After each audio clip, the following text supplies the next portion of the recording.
white boys, man. I be triggering these white people because they cannot stand unapologetic black Marxist revolutionary who look at United States propaganda, look at Western chauvinism, and tells them to go fuck themselves. It pissed them off that I'm a guy you can't buy off. I don't want any material goods. I just want a revolution. Yeah, that's quite true for this country. A lot of Can you keep up? a lot of the so-called majority of the country don't like actual informed Marxist black men who aren't subservient to anything they say, who will who will just challenge their words and point out the contradictions. They don't like that shit over here because a lot of them are just indoctrinated by Nazism, white supremacy. That's just the truth of it. If it ain't true, then we'd be seeing a lot more pushback against what their government and their corporations are doing, and there's just not much of that at all. Onward.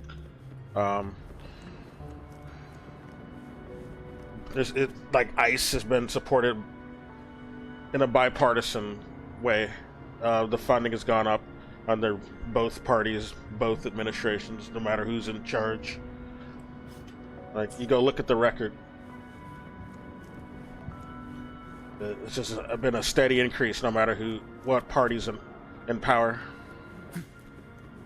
They let them do whatever they want. They let these Nazis, this Gestapo, it's a glorified Gestapo, do whatever the fuck they want. And they even applaud it. Like, fucking Bernie Sanders applauded that shit. Like, how the fuck do people just overlook that?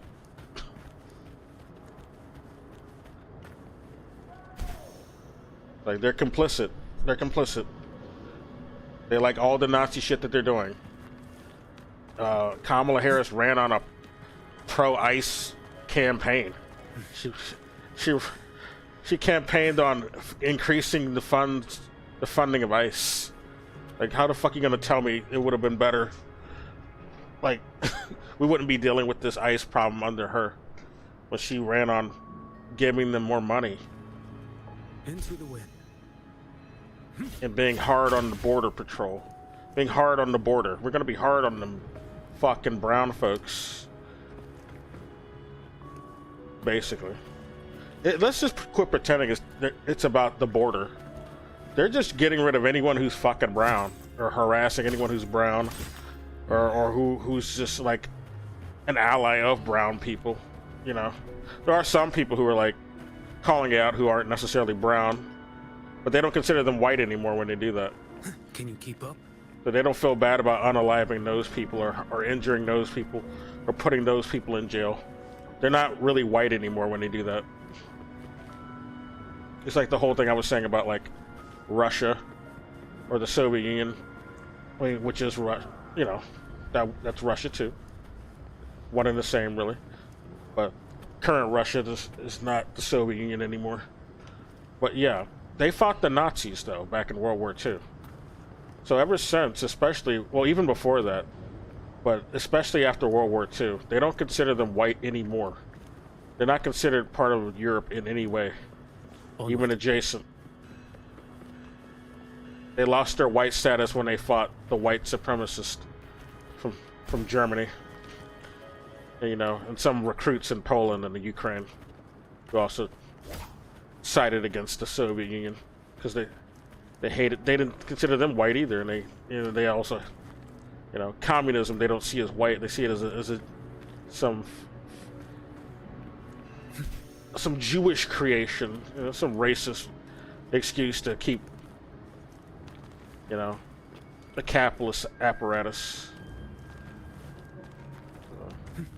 The Nazis are just like capitalist enforcers.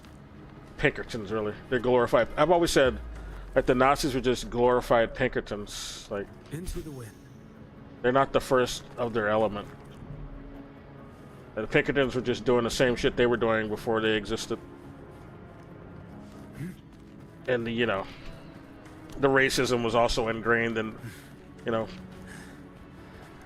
proto, or not proto, just, you know, blatant Pinkertons. They were just as racist as Nazis.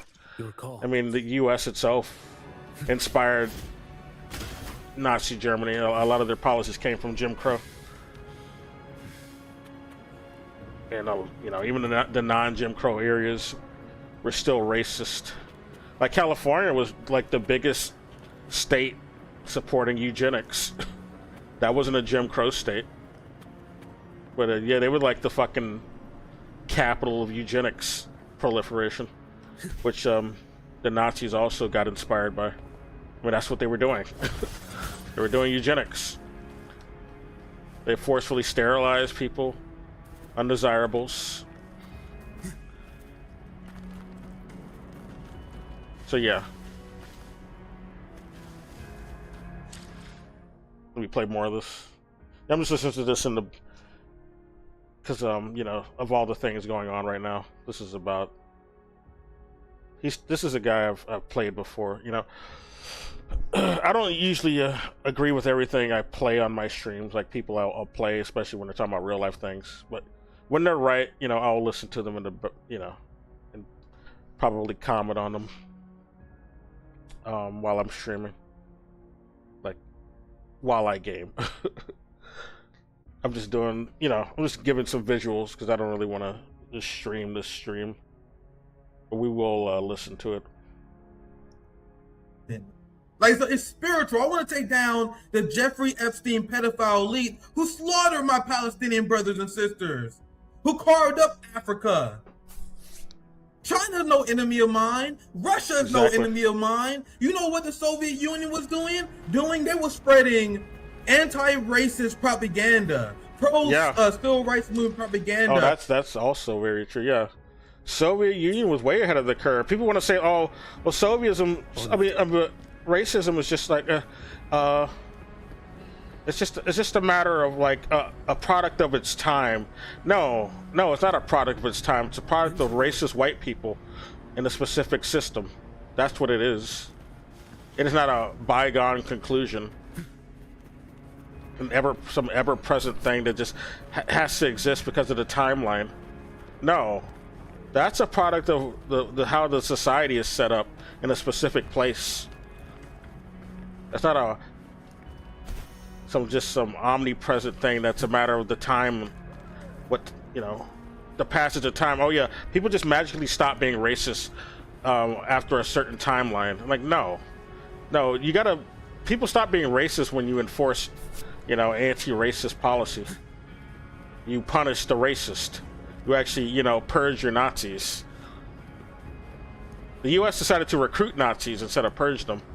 It rewarded Nazis instead of punished them. Kept punishing and purging black folks, though, you know, the victims.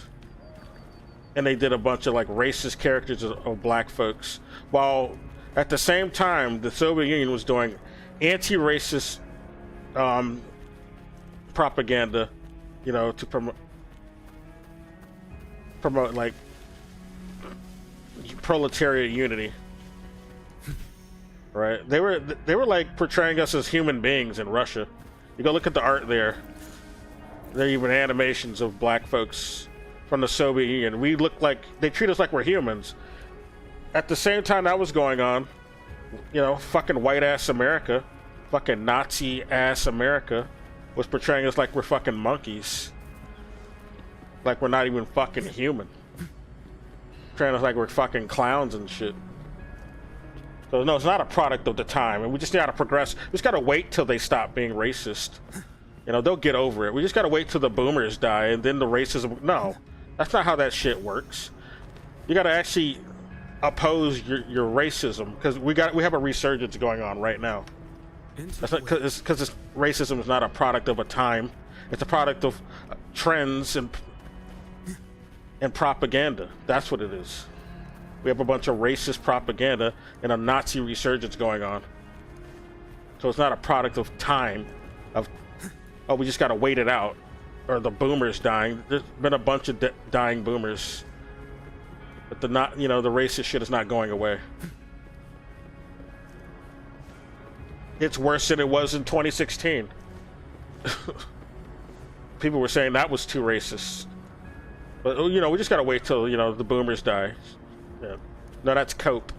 Or it's just, in my opinion, it's just enabling Nazis. It's not a real, they're not really trying to challenge the racists at all. They're just making excuses for them.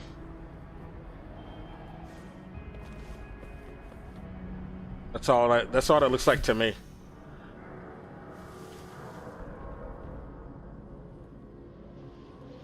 Anyway, let's play more of this.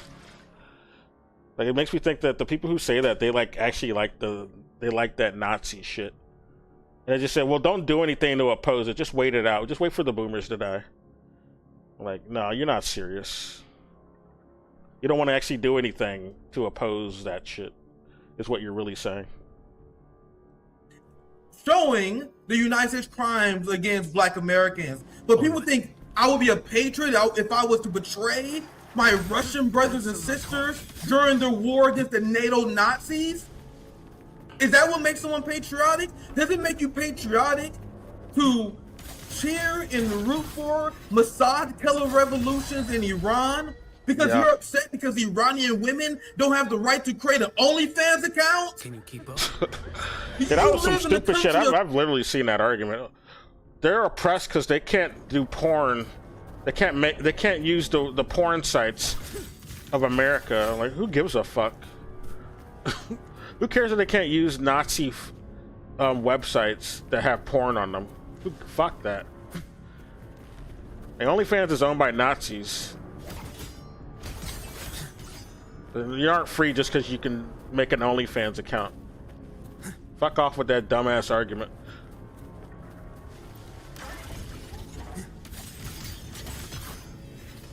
But yeah, there's a big fake ass color revolution that Mossad is behind in Iran. That's not a real like revolution. It's astroturf. It's like, you know, people will say, well, how do you get those people to how do you get some people to like do a fake protest or to foment, you know, orchestrated outrage? Well, then you gotta remind these people, because some of these people who are making these arguments, a lot of them are like, they profess to be left. They profess to be leftists. So then you gotta point out to them, well, do you support all protests or all color revolutions, and do you think every one of them is genuine and not being orchestrated by a certain actor or figurehead? And if they say no, then you got to point to shit like January 6th and that shit, you know, that insurrection that happened, that they pretend to be outraged about, but once it's going on in a country that the U.S. tells us we need to hate, like Iran, then they get amnesia. They keep doing it. Like, that's how it happens. Okay, January 6th was like a fake, orchestrated color revolution. You know, not a real revolution, but it was just orchestrated by our feds, basically. And people who claim to be left, they blame Donald Trump for that. So yeah, that's how you can get if you can believe that that's a figurehead behind a demonstration, then how do you not consider the same for like some of the phony fuck shit going on in Iran? All right, you got a bunch of the protesters, the fake protesters who are actually just Mossad agents. They're not even Iranian, but they're like throwing Molotov cocktails at children. Like, how the fuck do you even justify that? They're throwing them at mosques where children are like being sheltered. We're justifying that shit? No, that's clearly fucking Mossad agents from Israel. That ain't no genuine Iranian protesters. That's a CIA supported color revolution. And a lot of those Arab Springs that happened back in like the 2010s, That was also like Mossad and CIA orchestrated, and the Google CEO was behind a lot of those too. That's how you really knew it was some fuck shit going on. Like he was the one promoting those fucking protest mobilizations on Twitter when that shit was going on. Like that's how you knew it was controlled, man. You got a fucking CEO of Google involved in this shit. Fucking billionaire, all right? He ain't no working class diaspora or anything or some. No, he's working for the Feds. He's working for the CIA and Mossad. And you notice after those phony ass color revolutions that happened in the Arab Spring, all those Arab Spring countries are all like fascist pro-Israel states now. They don't oppose Israel at all. That was the whole point of those revolutions. To regime change those countries to be more in support of the Western satellite at the time, which is Israel, or was Israel and still is Israel now. Now all of those fucking states are just basically vassal states of Israel and by proxy the West, the US.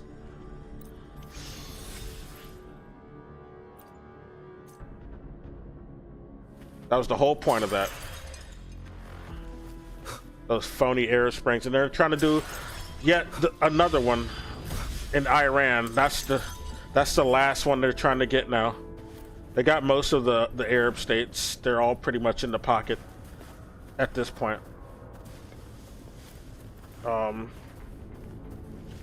Except for Iran. But they're trying to do that last phony color revolution in Iran right now. Well, you know, they're being exposed. Most of the people in Iran, the civilians, don't buy it. They already know that there's some fuck shit going on from the West and Israel. You got some people who are like, you know, they're so desperate that they'll sell out their morals because they think they're going to be like, you know, they think the West will treat us better if we just sell out and say we love Israel now, we love Palestinian genocide. We stop defending the Palestinians and helping them in any way. Because Iran's been helping Palestinians a little. This isn't really, you know, publicized a lot or pointed out enough. But yeah, Iran, which Russia and China support, and that's not an accident. They've been helping the Palestinians, also Yemen as well, which is also why China and Russia have been also doing a lot of collaboration with Yemen too. And they even got Saudi Arabia to back off a bit from the shit they were collabing a lot with Israel. But Saudi Arabia's been backing off more lately. And even they're condemning Israel right now. In the US attempt to try to fuck with Iran. People didn't think that would ever be possible, but yeah.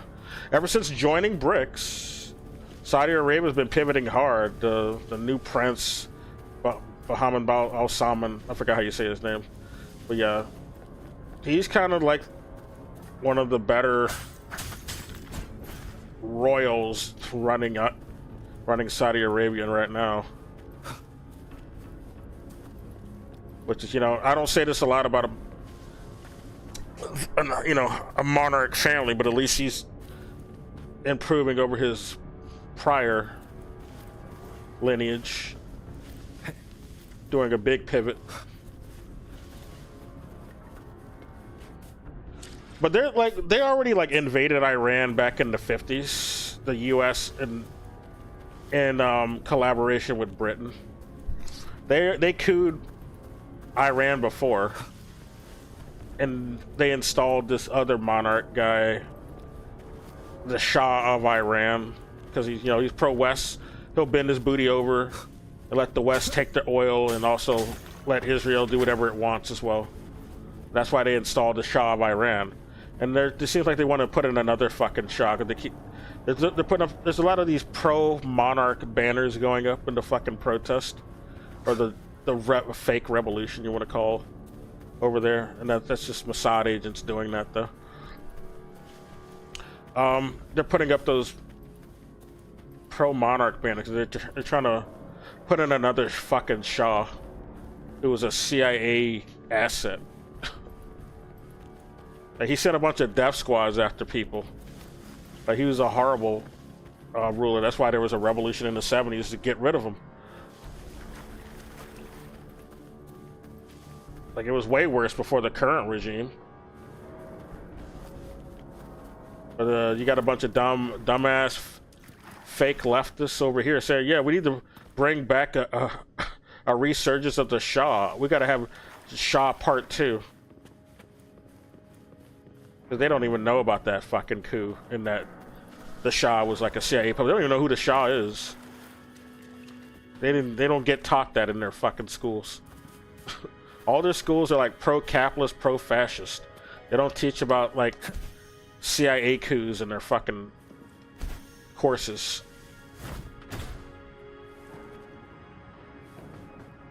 They don't teach about like anything like Gladio, Operation Gladio. They don't teach about Operation Aerodynamic.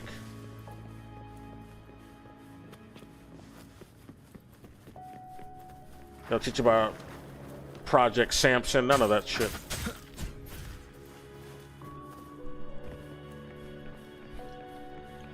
They don't even teach about shit that they really should know about, like fucking, well, all that shit is what they should know about, but they don't even teach about shit that's more, you know,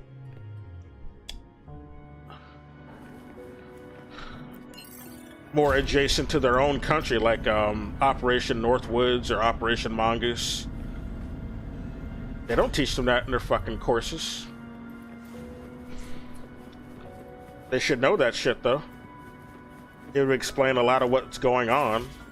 And, you know, that the US will fake shit just to get some agenda going. Just to fulfill an agenda.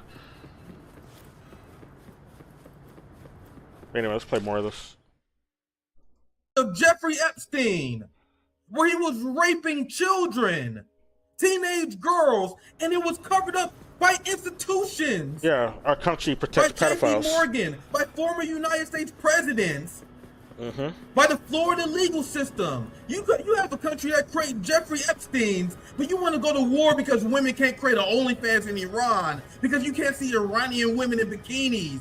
That's what you think is happening. But that's not even true because like Iranian women are not forced to wear like hijabs. That's the thing. That's even like a new thing. Like there's like they removed whatever little law requirement there was for that like recently, and even with the prior law, it wasn't really highly enforced at all, to be honest. And it was conditional. But yeah, that's not even a law anymore. And it wasn't a law until, you know, the coup happened. Like back in the 50s. Like there was no hijab wearing before the US came in and couped Iran. And then they got rid of the Shah, and then they got the Ayatollah after the Shah. But yeah, there would have never been an Ayatollah anyway if they had just left Iran alone, because they weren't even doing all that. Well, who cares anymore anyway? That's not even a requirement.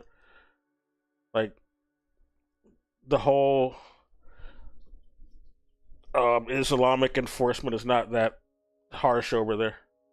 Or, you know, they try to make it look scary and shit. But it's not as crazy as they claim. Especially, and some of the stuff they even talk about is like old shit that's not even done anymore. And it was only a result of like big backlash against the Shah that they got rid of. They decided to be so anti-Western that they stopped doing a lot of, you know, Western sort of behavior. And it was also because they got rid of a lot of, you know, more secular opposition. That was deliberate, so as to make the opposition, the only opposition left in Iran, look like, oh, they're just extremist religious fanatics. Well, all we left were these really conservative religious factions as the opposition, because we got rid of all the secular, more socialist factions. Although Iran's become more socialist since the 70s revolution, so that's not even true anymore. In Iran, where the Mossad in Israel is openly admitting that they are walking side by side and they are deeply embedded in the protest. And then, after Starlink was cut off, you had the Mossad that was hunted down. Yeah, Starlink, which is, working for Mossad. I mean, was put in for the service of Mossad, Elon's little thing. Elon was trying to help them out because he's a fucking Fed, of course. Yeah, he's a Nazi fascist, so he helps the Nazi fascist states, which is what Israel is. Like dogs, because they were setting mosque on fire. They was murdering Iranian state officials and police officers. So let's get it straight. Because the segment I wanted to do is I didn't get a chance to cover Zohran Mamdani's free speech crackdown. AOC, Zohran Mamdani, and the entire Bernie industrial they complex really disappoint me. Came out in mass and said that you cannot protest at genocidal synagogues. Because if you protest at genocidal synagogues, that's an act of anti-Semitism. Proving another example. Yeah, that's bullshit. No, they're protesting at these synagogues that are doing land sales, right? Illegal land seizures and selling to a bunch of like fucking white people pretending to be some ethnic group they never were, but they're claiming it. Even though like they're just 10th century white people who converted in the 10th century to this religion, and now they claim to be these people there who were there like 5,000 years ago. They never were. They were never in the Levant ever. They were just white people who just stole an identity after converting in the 10th century. Everybody fucking knows it. They're just Nazis. Why social democracy and these social democrats are the moderate wing of fascism. Because this is them legitimizing the anti-Semitism hoax that is used to censor Americans. The same anti-Semitism hoax that turned Germany, the UK, Australia into full-blown fascist states that arrest the most people in the world. But meanwhile, the United States left is enabling this. They had no problems with people on the left protesting Catholic churches, though, for opposing abortion. They had protests. I would say, like, if anything, it's gonna be protested. Yeah, definitely in colonialism. Yeah, they're still selling land stolen from indigenous over there. That's a bigger priority to even be protesting against. Churches, when churches came out against gay marriage, and these are legitimate protests. So even though they support protests of churches, they didn't approve of a protest of synagogues because they are ran by the same Zionist scum that control the Democratic Party, and they're here to repeat their nonsense. So protesting at synagogues bad, but according to these people, they're 100% support of Mossad terrorists in Iran that lit dozens of mosques on fire. Yeah, they burned a bunch of and mosques. AOC. That's not racist, though, guys. That's a revolution. Yes, burning mosques full of children is a revolution. Yeah. Even ones that have women in them. Yeah, we care about women unless they're in a mosque. We care about girls, little girls, unless they're in a mosque and they're hiding from the fucking Mossad agents who are shooting at them and throwing a lot of cocktails at them because they're racist, really. They don't care about unaliving a bunch of Arabs who are brown. Says she stands in solidarity with these people and she condemns the American people for protesting synagogues. Do you guys see the blatant hypocrisy and moral degeneracy of the United States left? Exactly why I want nothing to do Leave it to me. with these progressive Zionist scum. And by left, he means democratic socialists, which is not left at all. They are liberals. This is why they capitulate to Nazis. If they were left, they wouldn't capitulate to Nazis. They are liberals, though. Liberals always negotiate with Nazis. They always bend over for them.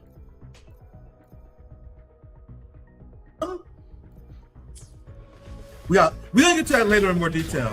But we got the homie here. We got Haas, Al Zoran Mamdani and AOC are not left. And this is in they're backpedaling on being pro-Palestine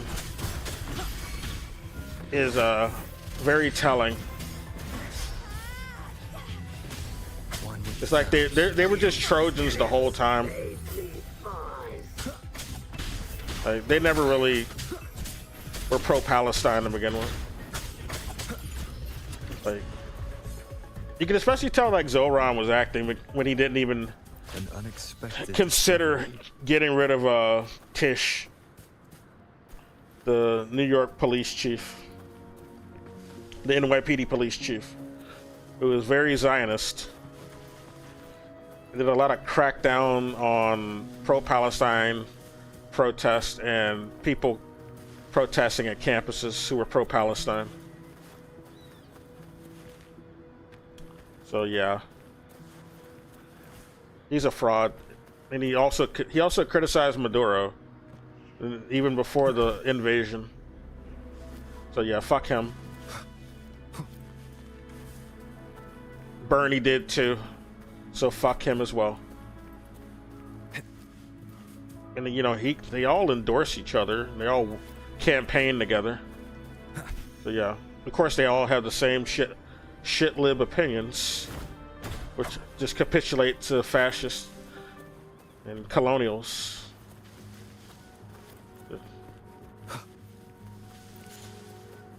They serve white colonialism while pretending to be like people of color diaspora. That's why they're even propped up to begin with. They are like people of color Trojans to try to fool people into thinking, oh yeah, we're pro-diaspora, guys. We don't totally bend over for like white supremacists and Nazis and do manufacturing consent for their empire or anything. That's not why they propped us up and gave us a seat in any, you know, place of authority or office, guys. Don't think about it. No, they didn't put me on their fucking TV shows and basically, you know, promote me on them because I actually work for them, and you know, they don't actually fear me in any way. And that was all performative.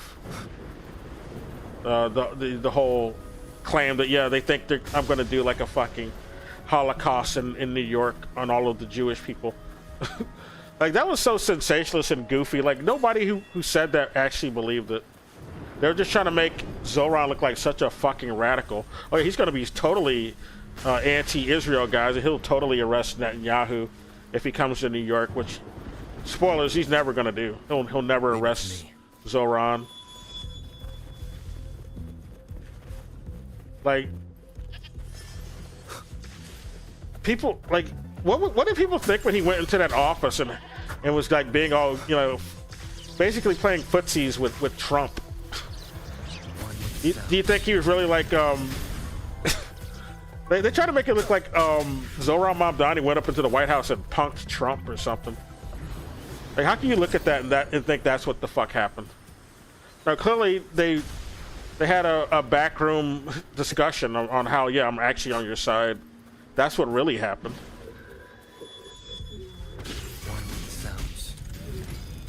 He called him a fascist to his face. Yeah. Do you think Trump gives a fuck about being called a fascist? Why would you think he would care? Like, only people who are like leftists would find that offensive. Trump is not a leftist. He'd be proud to be called a Nazi. Much less a fascist. That wouldn't offend him. Remnants of the past. Like, call him a fascist to his face. Oh, you mean he gave him a compliment? He would find that to be a compliment, if anything. That doesn't show that he punked Trump. No, you're coping. They're just buddies. They're fascist buddies. Zoran himself probably likes being called a fascist. in private, for all we fucking know.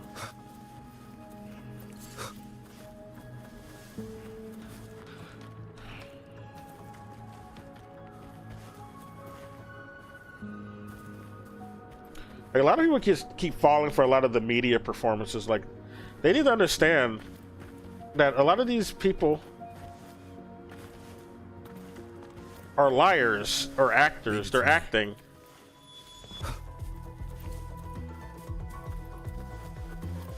They do a lot of like optics to make it look like, oh yeah, this guy's serving me, or he's really so enamored with Zoran because he's actually Zoran's actually going to be able to get things done that are like for the left. Like, no, he's not. He's just telling him straight up, I'm going to do all the pro-Zionist policies you want. And I'll also make all the backroom corporate deals you want. No billionaire will suffer. No business. Wall Street will never be punished in any way. I'm not going to regulate them in any way. Yeah, we're gonna jack up rents actually, or I mean, I might do like a small rent reduction for some bougie people who serve the party, but not for the majority of working class there.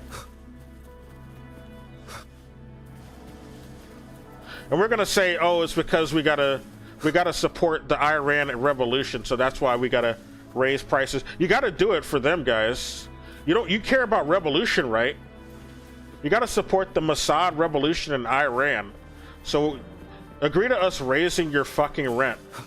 I said I'd lower it, but nah, we gotta support that. We gotta support that color revolution. Leave it to me. Okay, guys? You wanna support them, right? That's what'll happen. But let's play more.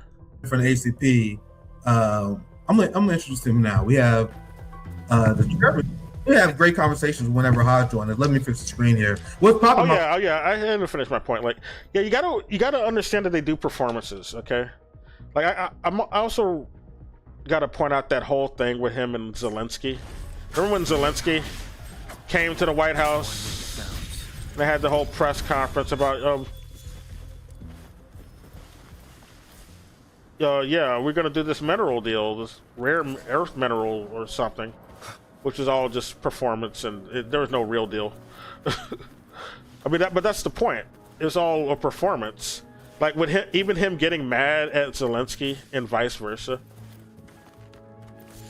And I don't know if I pointed this out before in another stream, but yeah, the whole point of them doing that performance in the office where they argued with each other, and JD Vance as well, was to make it look like the U.S. was really against Ukraine and what's going on there now, because at that point it had been pretty obvious that Ukraine was losing at that point, and they're gonna lose, and so they have to pawn off the blame for the losing and the retreat, because the U.S. is being forced to retreat because they need to reallocate resources for the shit that they're doing now, with like fucking with Iran, and also they have prospects to fuck with Taiwan pretty soon by 2027. So they got to reallocate resources there, and that's why they're even agreeing to pull out of Ukraine now, because they already lost there, so they got to redo some other strategy, attacking the BRICS nations from the other side now, from China and Iran and Venezuela. Well, Venezuela's not BRICS yet, and they probably won't be at this point since they kidnapped Maduro. But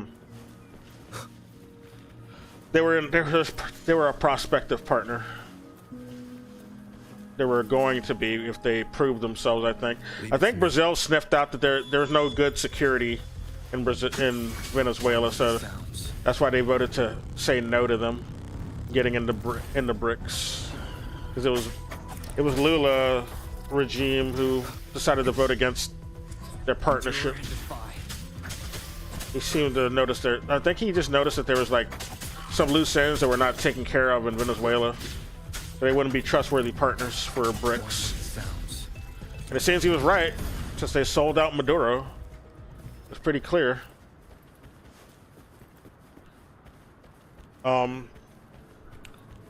Like somebody in his cabinet sold him out, and it seems like it was Delcy Rodriguez who did it. Leave it to me. But, and if not, oh yeah, and also her brother, One with Jorge. sounds. Jorge Rodriguez is another one. But yeah. They sold out Maduro. But yeah. They did that to make it, they also did that to make it look like, yeah, that fight that Trump and Zelensky had was done to try to convince Russia that, yeah, we actually don't like Zelensky and what he's doing, guys. We're totally on your side, Russia. We think you're in the right. And the whole point of doing that is to try to get, or try to convince Russia that they should just join up with the U.S.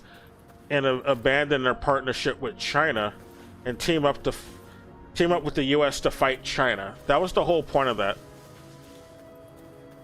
And the other thing I said. So as you know, Trump doesn't want to look like, yeah, well, I'm in charge now and we're losing and we already lost. I'm just going to make it look like, oh, well, that's just Biden's fault. It's not. we only lost because I didn't actually, because I wanted to pull out. And because Biden, I didn't like that he did that. But they pulled out because they lost, really. And they needed to put efforts out elsewhere. But they want to make it look like, oh, it was just a Biden thing, even though it was just a failed, it was just a failed military industrial complex operation. That's all it was.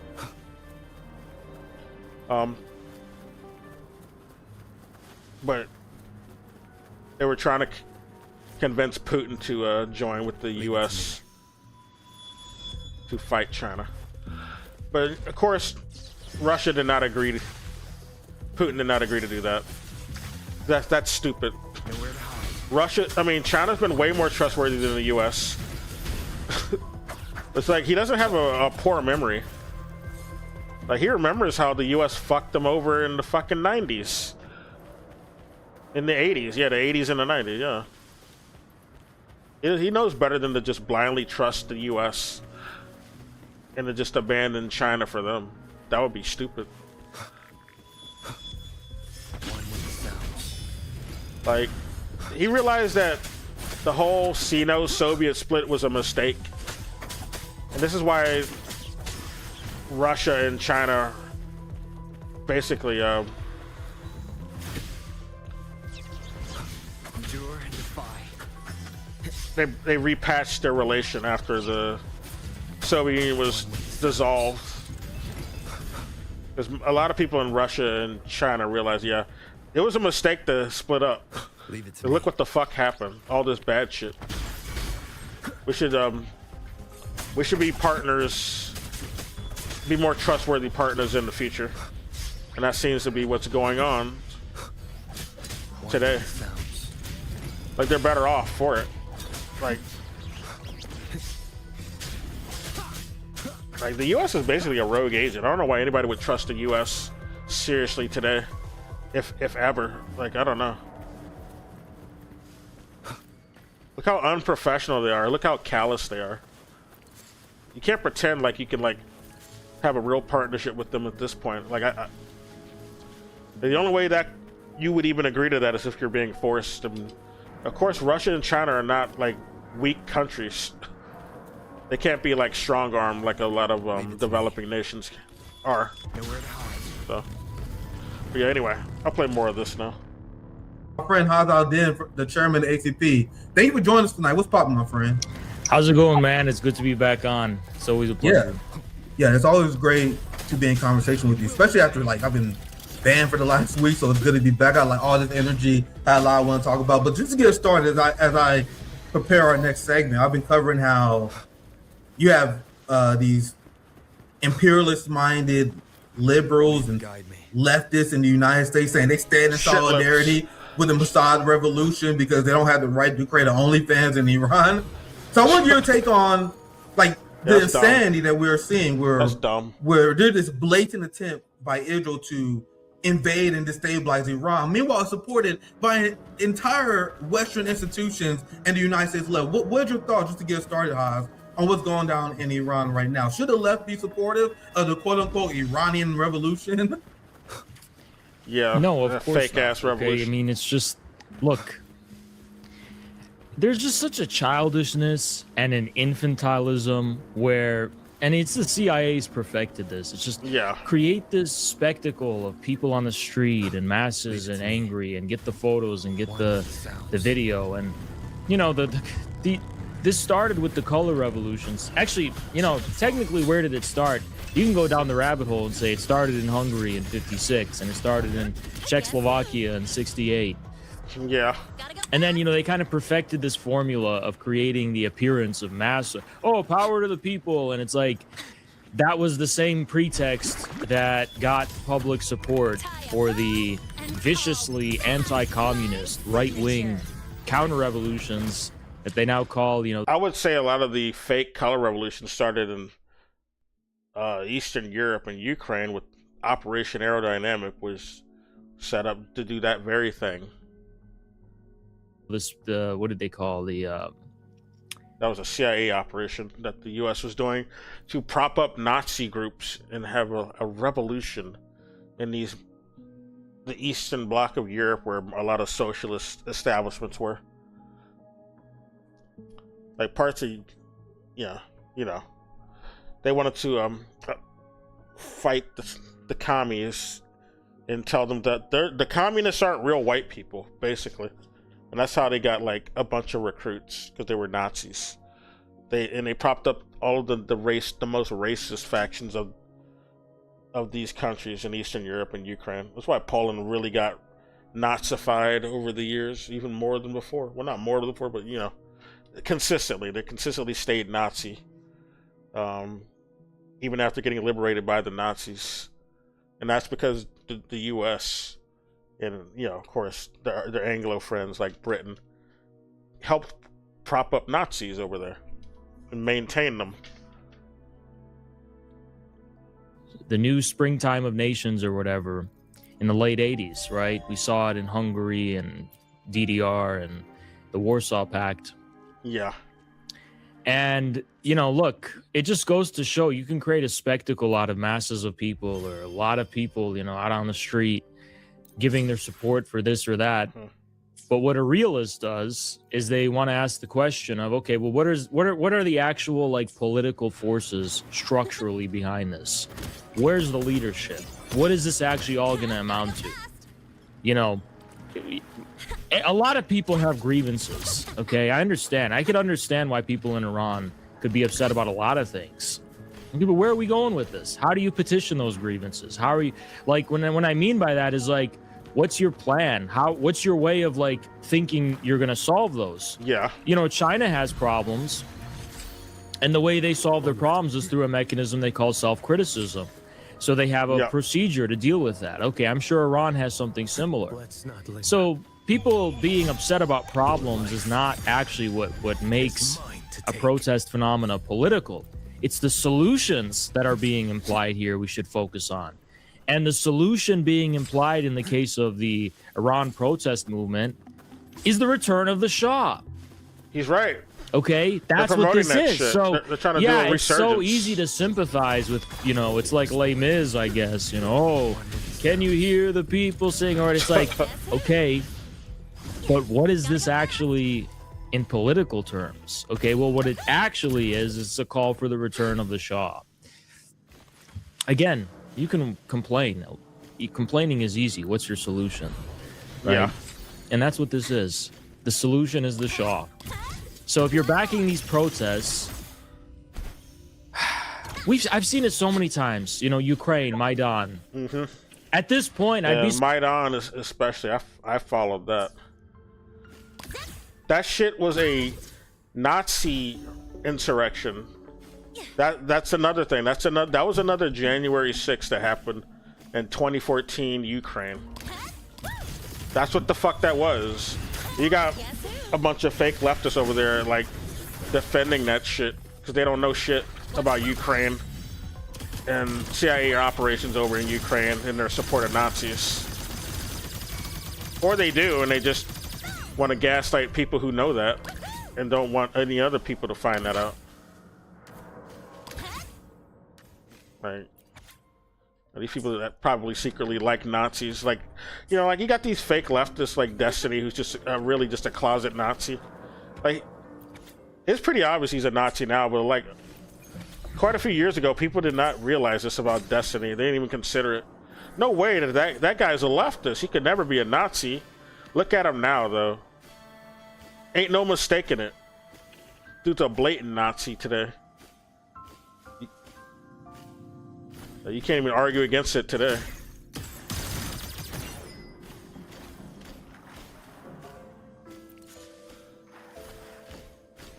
But yeah, the whole attacking of the shooting at protesters, which is the justification they had used to get rid of Yanukovych, who was the president at the time. He won the election already. But, you know, the West is never satisfied with the, you know, a democratically elected leader if they don't support him. I gotta say that any people that the U.S. supports tend to not win elections because they're always against the people and policies that serve the people. So yeah, that's just a common trend. That's why they've regime changed so many countries. The U.S. is involved in a lot of regime changes and coups in a lot of countries, especially the ones that aren't white. And, you know, they don't consider, like, countries that are Slavic to be really white, especially if there's, you know, they want to have closer ties to Russia, which they already written off ever since they fought the Nazis. They're not really white anymore because they fought Nazis. And that's what they were, you know, Yanukovych wanted to have more close relations with Russia, you know, because he was offering a better deal. Like, Putin was offering better economic package. Like, the West wanted them to take a bunch of IMF debt slavery. That's not good for the people of Ukraine. We're speaking realistically.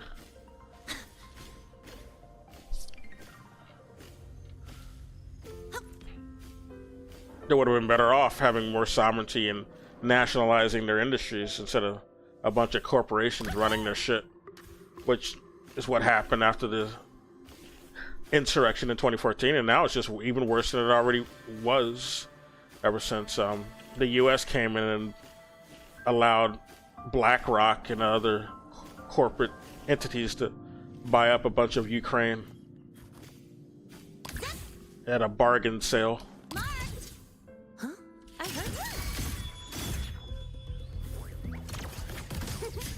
And they even have Zelensky thanking them.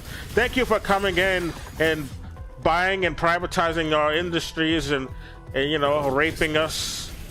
Oh, I love it because I'm getting paid. My Ukrainian people, I don't give a fuck about them. They're suffering, but I don't give a fuck. They're gonna be dead anyway when I fucking conscript them. Even though it's pretty obvious we're losing, we're under, you know, we don't have enough resources. We're running out of numbers of. We're still gonna keep pushing this to the last Ukrainian because the fucking Nazis in the West want us to keep fighting. Because at some point it'll weaken Russia and enough, and then we could probably do something. We'll probably have a chance against it after you guys wear them out with your numbers. We know you won't win, but you know you'll wear them out at least. We throw a whole country at them, they'll be worn out.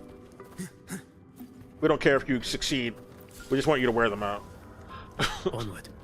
That's what it really is. They don't care that the Ukrainians are dying by being cannon fodder.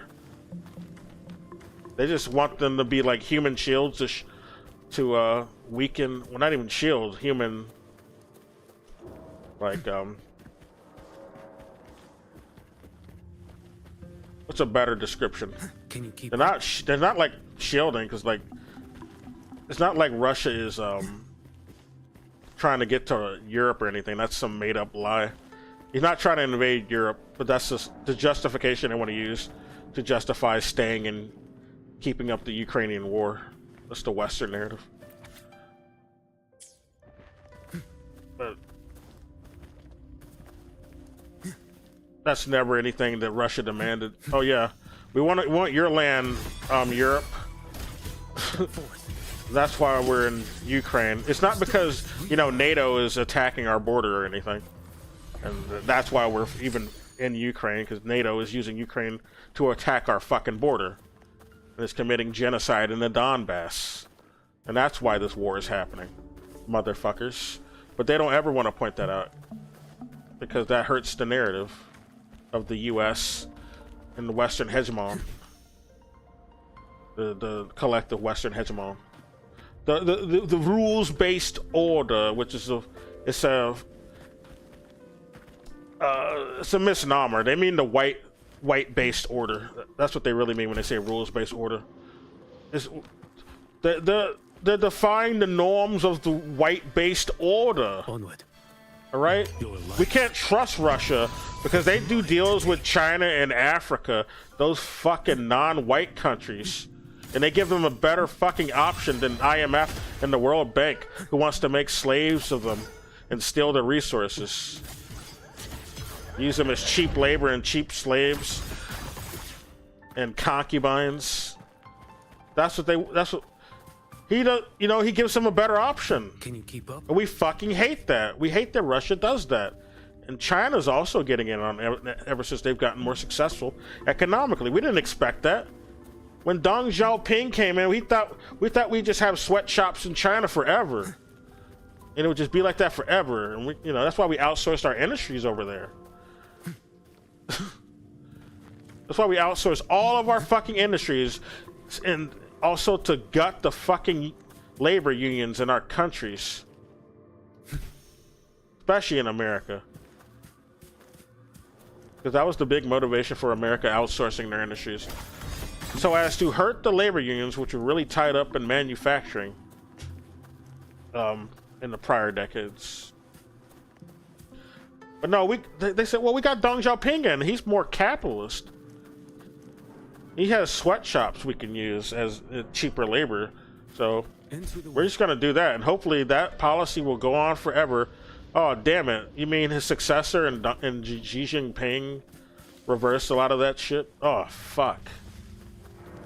This is just like when Putin came in and reversed the shit that Yeltsin did. God damn it. Like, Yeltsin, he's not really a communist. But compared to Yeltsin, I mean, yeah, did I say Putin? Yeah, Putin's not really a communist. But compared to fucking Yeltsin and Gorbachev, he did more communist-adjacent policies, like nationalized their industries back that were privatized for the U.S. in the days of Gorbachev and Yeltsin.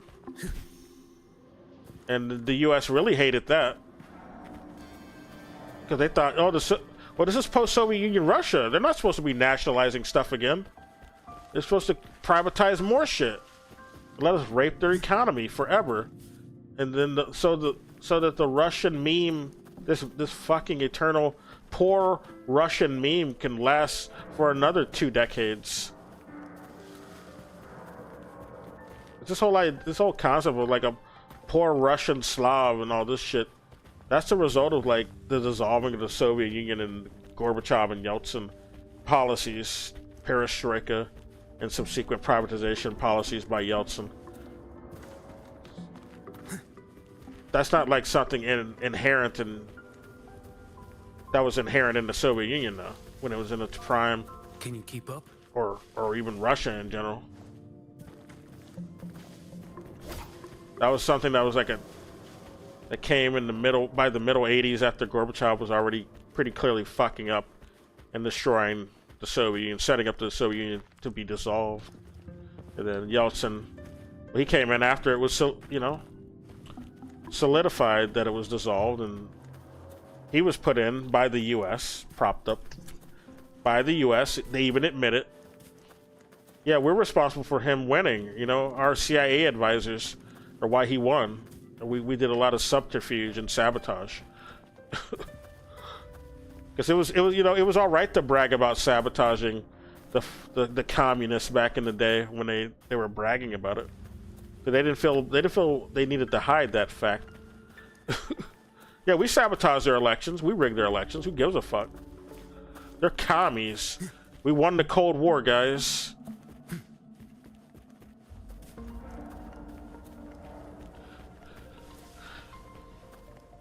Anyway, I'll play more.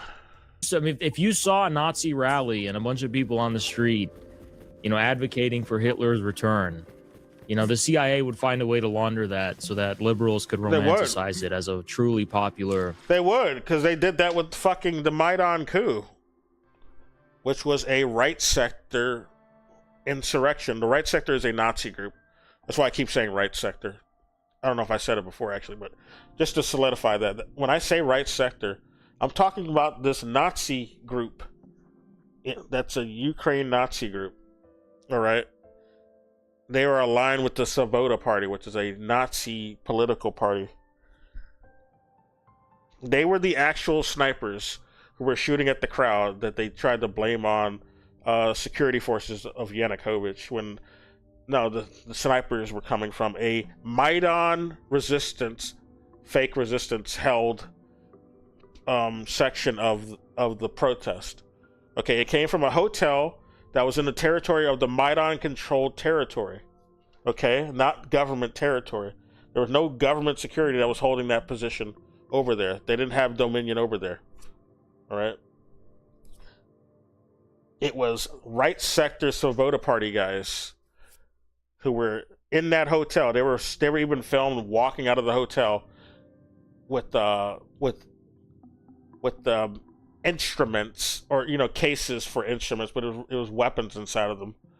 they were all like, you know, another thing that's a good comparison to the right sector who walked out of the hotel where those sniper shots are coming from.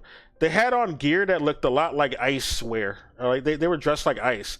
They had their faces covered and everything, but they were in body armor and shit and fatigues, just like a fucking ICE pig. They were like done up to the nines. They weren't no fuck. That was not a band, okay? You could tell that wasn't a fucking band. They just had like a guitar case for the weapons that they were carrying. They didn't want people to know that, yeah, they had weapons that they were coming out of the fucking hotel with. What fucking band comes out with their face covered in a bunch of body armor and fatigues on? That was some fucking militia. That's what that was. It's a Nazi militia working with Svoboda Party guys and a Svoboda Party politician. He walked out with them. He was with them, so it was unmistakable that they were the ones who were, you know, in that building firing those shots at the protesters. But there was a bunch of other protesters who were not affiliated with the Nazis who got fooled by the propaganda. Yanukovych ruined, or he rigged the elections. He didn't. He won. But they got fooled by Western gaslighting. So they became victims of these Nazis who decided to shoot at them, and they called, like, even the Nazis even criticized them and called them gay. Like, if this would have just been a gay pride parade if we didn't show up and start shooting at people. Like, that's what they said. The guy from C14, which is another Nazi group. You can find this video on YouTube. I think I've played it on my stream before. Yeah, I did. But it's on YouTube still. He bragged about it. He bragged about, yeah, we took over the protests, and we're the ones who were actually shooting. Basically, he pretty much admitted it. And he said, yeah, the West hired us to do this job because we're so sadistic that we'll do this. All right? We want to bring back the white race. This is basically what he was saying. We want to be the leaders of the white race in Europe. We don't like that Europe is letting in a bunch of immigrants. So, like, this is the shit that they say. But they're racist. They're Nazis. So they thought that they're like special white people, and so they decided to brag about, yeah, we're the ones leading the Nazi charge, guys. All right, because we're special. We're special whites.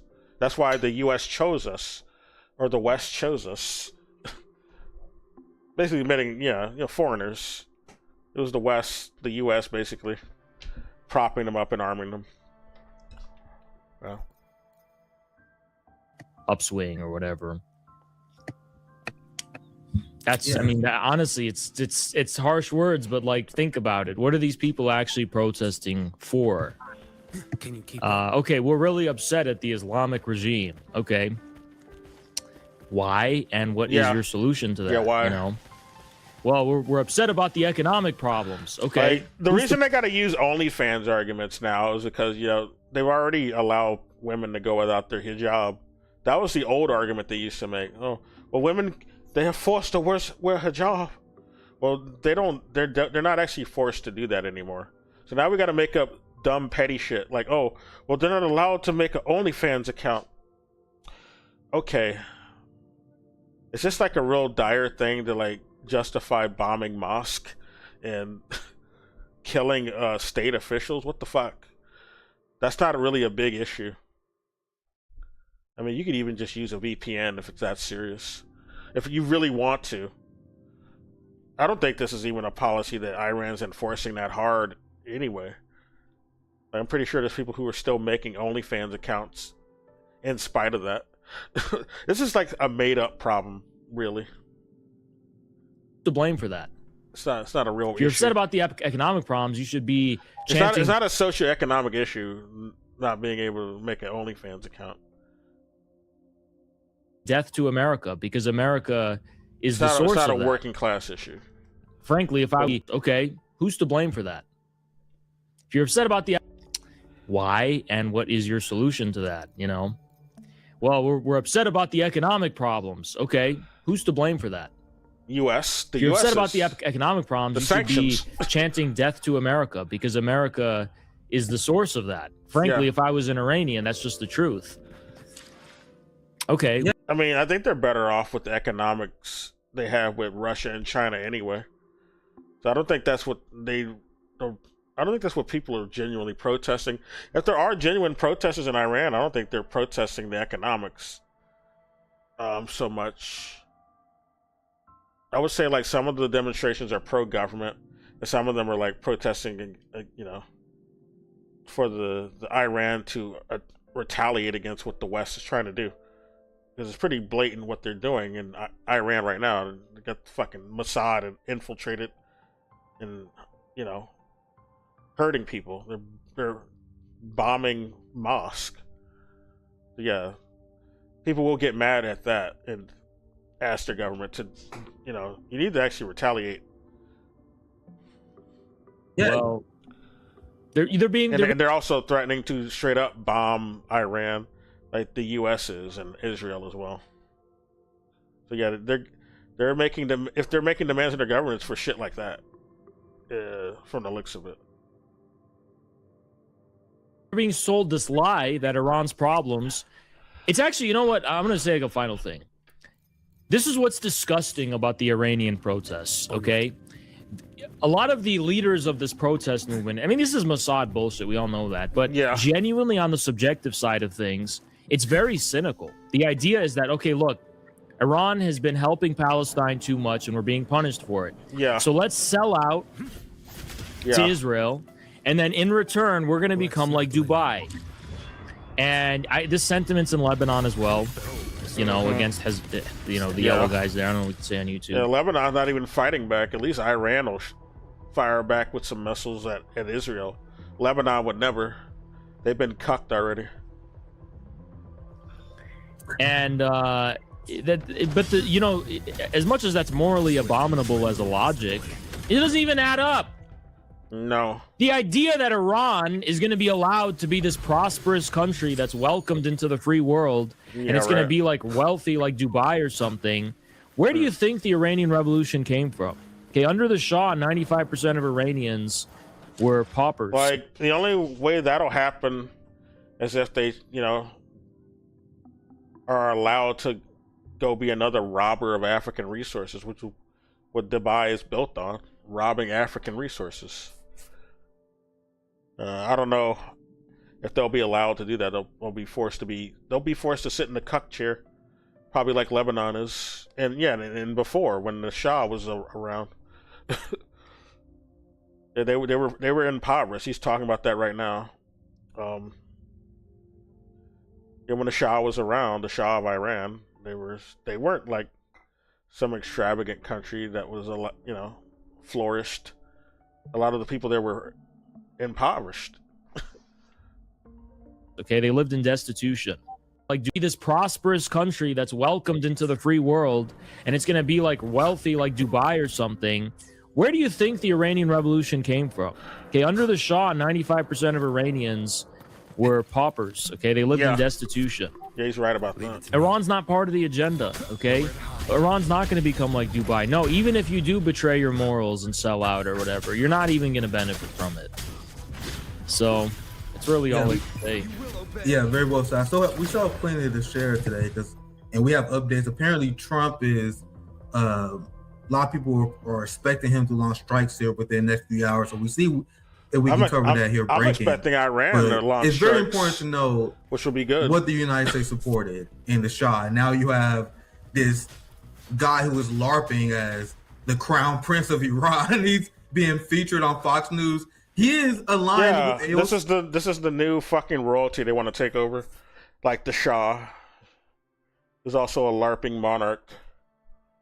But they only want to like support like the most closest of the capitalists or capitalism over there. All right, we think the Islamist regime is a bit too socialist for our liking. We prefer like straight up monarchy because it'll let capitalists wet their beak more. All right, Islamism promotes community and taking care of the community, not monarchs. They don't give a fuck about the community. They they just want to serve some plutocrats and their, the wealthy elite aristocracy.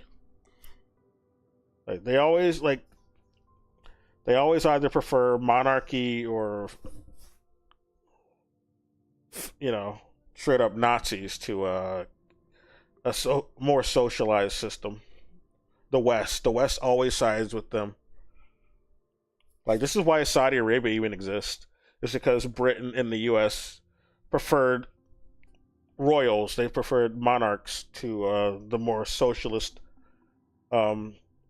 groups that were in Saudi Arabia before it was called Saudi Arabia. Like it's only called Saudi Arabia because of the Al Saud family. But yeah, in that fucking area, there were some more socialized groups, and they took them all out and decided to prop up the Al Saud family, these monarchs, instead. But Al Saud has had a big turnaround lately, so I'm glad they have. But yeah, it would have been better if we didn't have to tolerate a monarch family in that area in the first place. But I'm just pointing out that this is what the U.S. has always supported. This is what the West has always supported: the Anglos, the white colonials, the Nazis.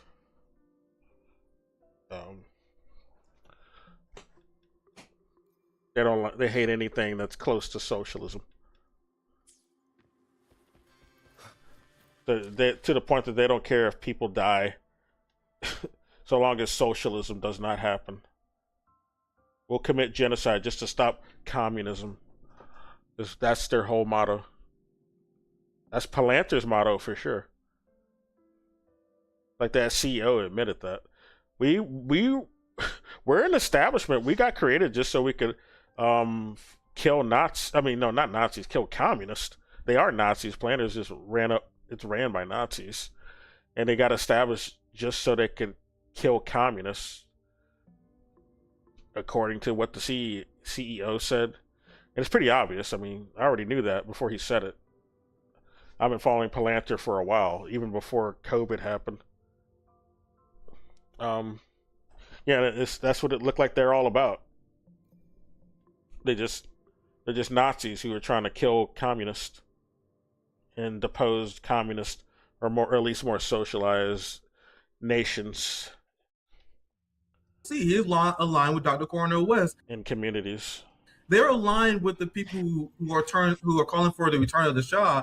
And if you don't know, the Shah had a secret police where they regularly arrested. I won't even call them a secret police. I mean, they are just, unless you're going to compare them to the Gestapo, but they were a death squad. Let's just call them what they were. That he had a death squad, right? He was slaughtering people, right? Just like Batista did, just like fucking Pinochet did, just like Papa Doc and Baby Doc did. All these CIA-backed dictators, those are real dictators, but they don't call them that when the U.S. and the CIA backs them, unless they want to burn them. And that, like Osama bin Laden became a dictator. They didn't call him that when he was the U.S. liked them during the Soviet-Afghan war. They loved him back then. They loved him when he was in the Mujahideen. They didn't call him a terrorist then. People, kidnapped people, and they tortured countless people for who even had criticisms of the regime. Look, the 5,000-member Iranian secret police force has long been Iran's most hated and feared institutions. Like, this was being written in 1979.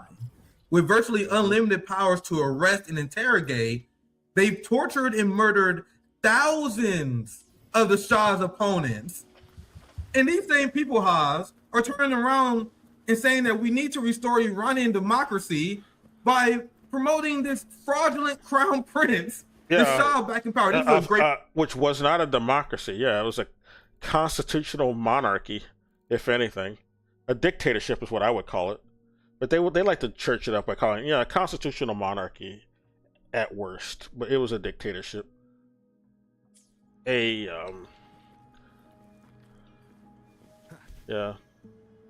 Monarchical dictatorship ran by an autocrat that the U.S. propped up in Britain. Great point that you were making. And when I seen people diagnose the problem in Iran because there was people who was upset over the economic situations, it says everything that they don't bring up the fact that the United States engaged in massive sanctions against the country. And we're going to cover Dr. Cornel West, AOC, and the imperialist leftists in the United States. But Haas, they didn't say one damn thing fuck Cornel about West. the sanction regime. Fuck Corny West. He said that dumbass shit. Oh, yeah. For 46 years, they've suffered. I'm like, what do you think was going on before the 46 years? They were under the Shah. He was way worse. No, they've been improving ever since 46 years. Like, they're way better off today than they were under the Shah. Like, Cornel West is just saying CIA shit at this point. So fuck him. And him and the AOC and the squad and the DSA. In Iran, when they brag, it's about destabilizing their country. AOC. And they also pretend that they're just mass uprising. Dr. Cornel West and I remember I had you on before. We were talking about the Trotskyists and why they're so toxic to left movements. And the reason why they do that, they always take the Castro and Che Guevara was so right about Trotskyites. They are like saboteurs for real. And they always regurgitate what the CIA says. That's not a coincidence. Fucking Castro and Che called it. Trotskyites are saboteurs.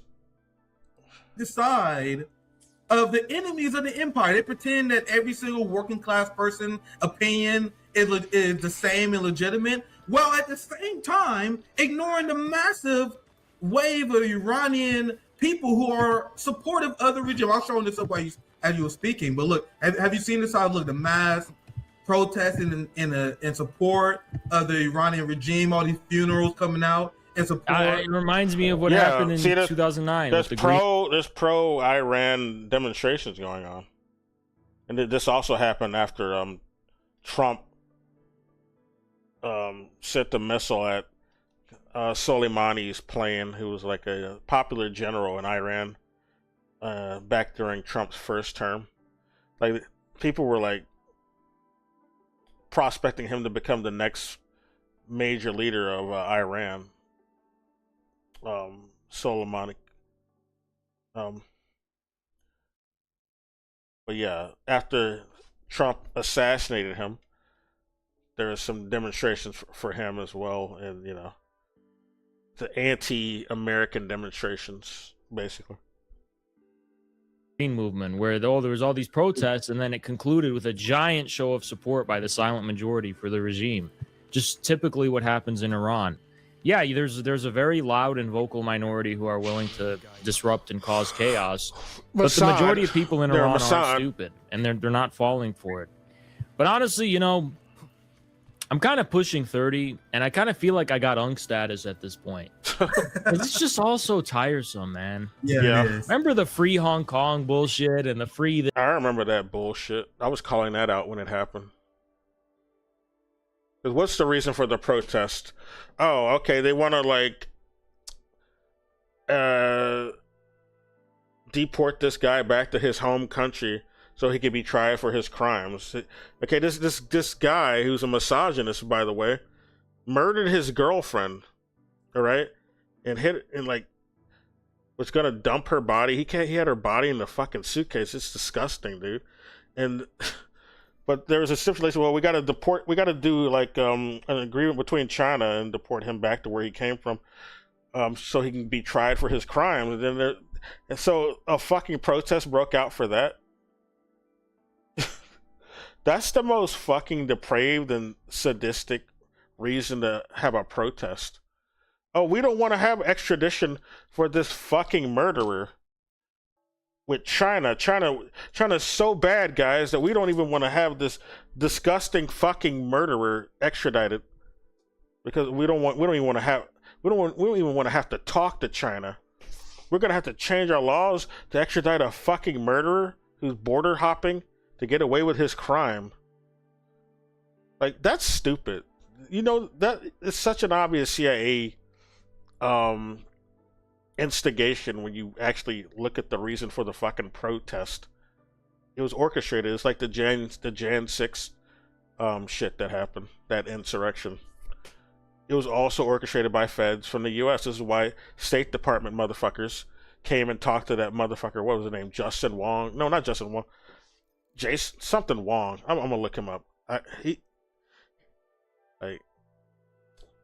was like a figurehead of the fucking Hong Kong protests. And then all those fucking Hong Kong figureheads got punished. And the motherfucker was trying to beg to immigrate to the West because they propped him up. Wong, Hong Kong protest. I know his last name was Wong. I'm just gonna type that. Joshua Wong. That motherfucker. This little fucking cuck. He said he just wanted to be accepted by the white people so hard. That's why he did that shit. Shut up, you fucking robot. I don't want any of your dumb shit. Your dumb bots. Your viewers. Your Joshua Wong.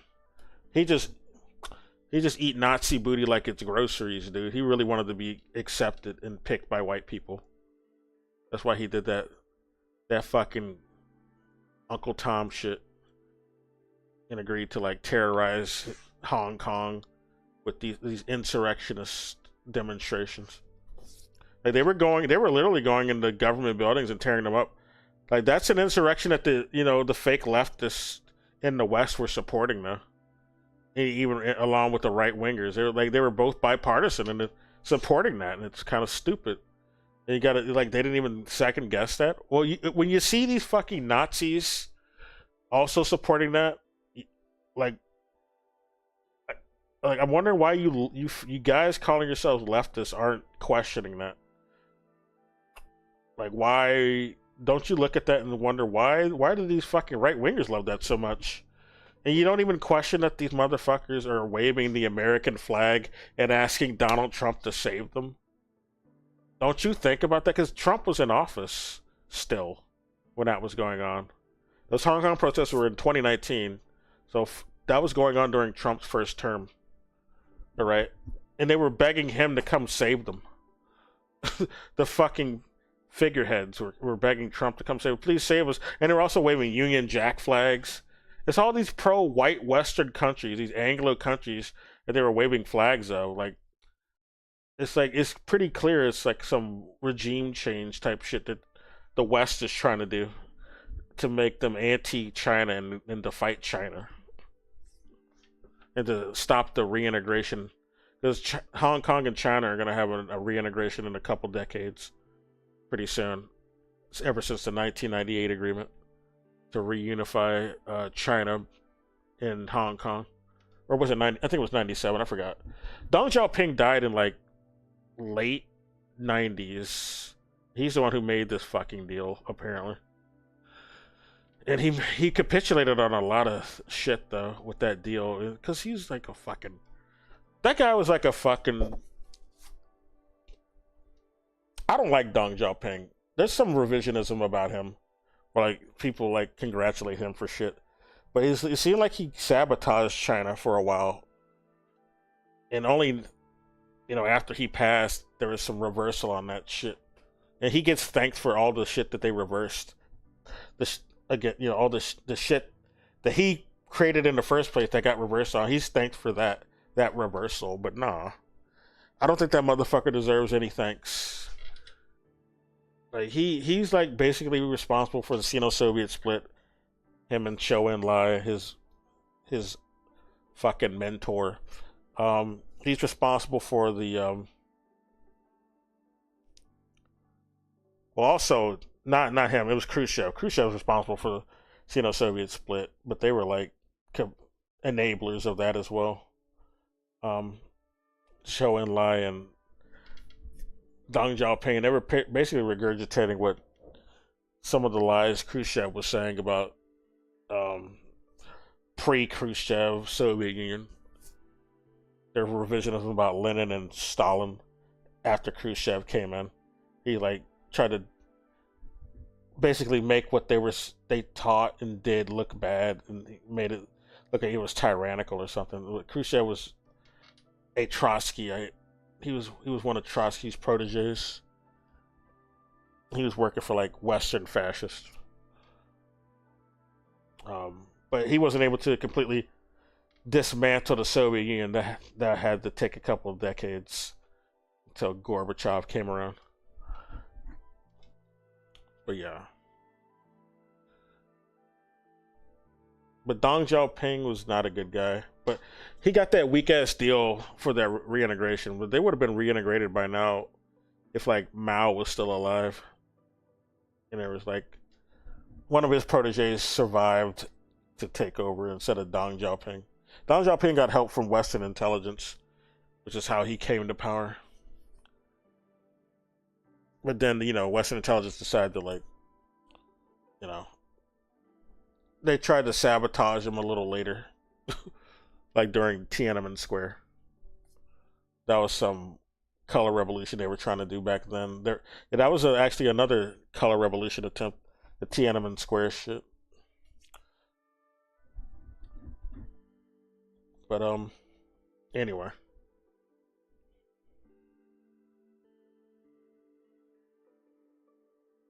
But yeah, that's because Deng Xiaoping was not following Western orders to the letter, so they decided to try to do a regime change on him. So, I think Deng Xiaoping learned at that point, yeah, you can't trust the West. I think I might do some reversals on some shit and try to repatch things with the Soviet, the now dissolved Soviet Union, which is just Russian Federation now. Which is what happened after. It happened right after Tiananmen Square. Deng Xiaoping learned his lesson, it seemed, before he died. But not, he he still was a bit too. He capitulated a bit too much still because of that Hong Kong deal.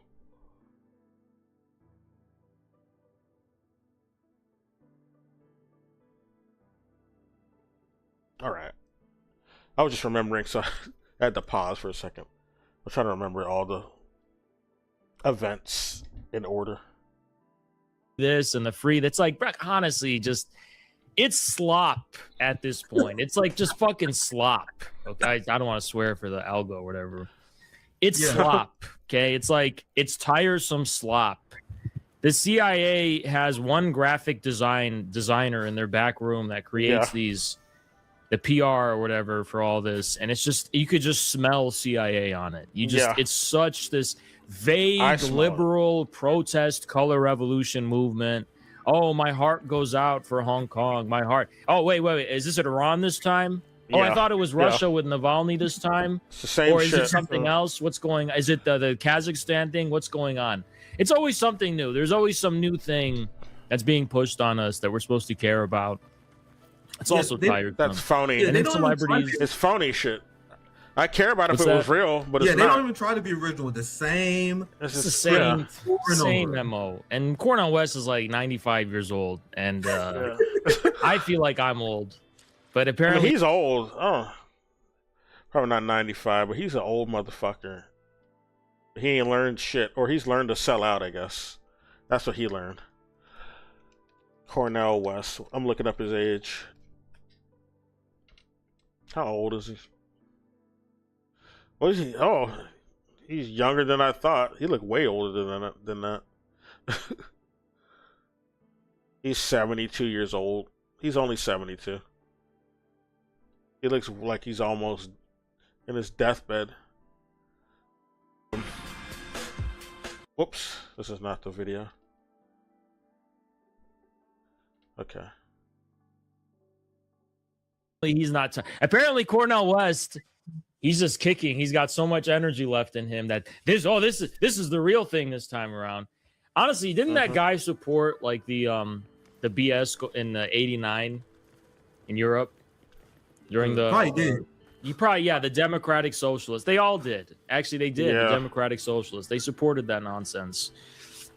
Yeah, they support Nazis in Ukraine. Yeah. Like Emma Vigeland, majority report to this day still swears there's no Nazism in Ukraine. Bleeding heart liberals, man. My heart goes out for all the protesters. It's like, you know where my heart goes out for? All the ordinary people just trying to live their fucking lives. That's where my heart goes out to, you know? Well said. Very well said. I'm gonna get to Dr. Cornel West here very soon because I'm gonna show you guys how unbelievably wrong they are first before I dive into what they actually say. Because these pathetic gray-haired social democrats, how are you not embarrassed that you're 99 years old, haven't accomplished anything for the United States working class? And I said it with I said once I start getting grays in my hair, once I have a full gray beard and I haven't accomplished anything, you know what I'm gonna do? I'm gonna take a step back. I'm like, maybe I need to learn something from people who are actually successful in accomplishing social change in their own country. Meanwhile, people like Dr. Cornel West, he does nothing but condemn. I condemn Russia. I condemn Iran. I condemn Maduro. He criticizes all the countries that had revolutions successfully. Real ones, not that bullshit going on in Iran. He criticizes them. Oh, I criticize Maduro, okay. I mean, I don't like that we're invading Venezuela, but Maduro's a dictator, guys. Like, shut the fuck up. I'm tired of that shit. That's what AOC and fucking Zoran said. And Bernie. Fuck them. Who improvised? Or not, not AOC. I don't think she talked about Maduro. But, she criticized, protesting, at synagogues that are selling off indigenous land to these white settlers, as did Zoran. They both did that, and it's very telling that he's not pro-Palestine at all when you see that shit, much less AOC. Paid maternity leave to his people. They provide health care to paid in Russia. I'm rewinding. Meanwhile, people like Dr. Cornel West, he does nothing but condemn. I condemn Russia. I condemn Iran. I condemn Maduro. Then Putin provides paid maternity leave to his people.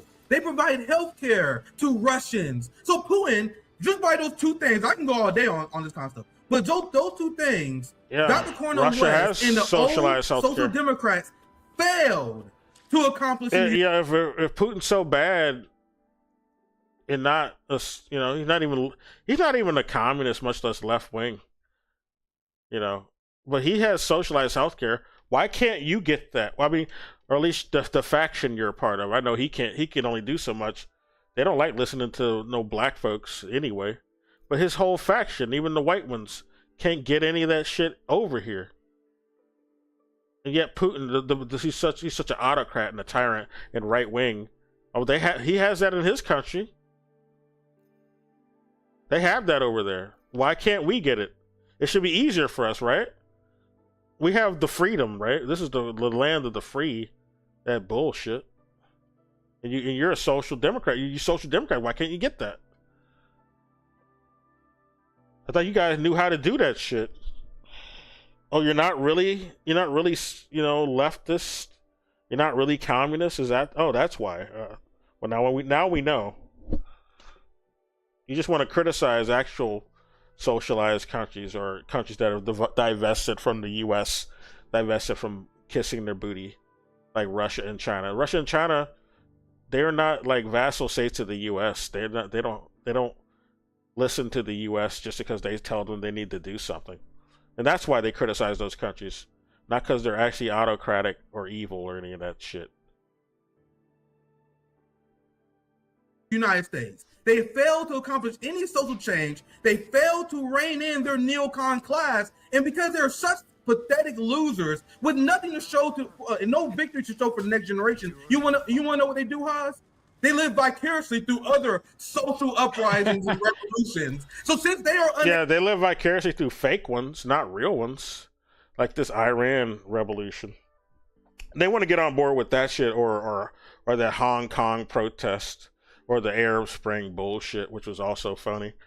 And just a Zionist takeover of these Arab states.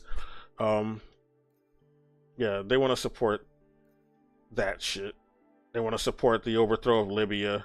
Oh, yeah, the revolution against Libya. Yeah, that's great. They want to support Syria getting overthrown. Yeah, that's a revolution, guys. We got this fucking guy who cut off the heads of children who's running Syria now. A guy we were calling a fucking terrorist. Now we love him. All right, because he's in charge of Syria and he deposed the leader we didn't like. Even though his group was, going around committing genocide and even killing children, raping women, that's fine. We don't care. Able to have a social revolution in the United States. They're like, I want to stand with the people of Iran. But that's the type of revolution they support. They support revolutions by rapists and baby killers. All right? That's why they really didn't, oppose all the genocide that was going on ever since October 7th. Back when the Democrats had power in the Senate in Congress and we had a Democrat president, they had all the power in the world to stop that genocide early. Didn't lift a fucking finger. Didn't do a damn thing. Well, it'll compromise our elections if we do something. How? The only ones who'll be mad are like straight up fucking Nazi fascist. No one else is really gonna be mad. Who gives a fuck about those? Aren't even the majority, or they shouldn't be. I mean, most people don't even support Israel. Why would, like, the polls show, like, a lot of people are not, like, pleased with Israel. It wouldn't have compromised your elections at all to oppose them and tell them to stop doing that. But that was cope. That was cap. Campaigning with fucking McCain's daughter is certainly not going to get you more votes. That got you less votes. That made some people abandon you.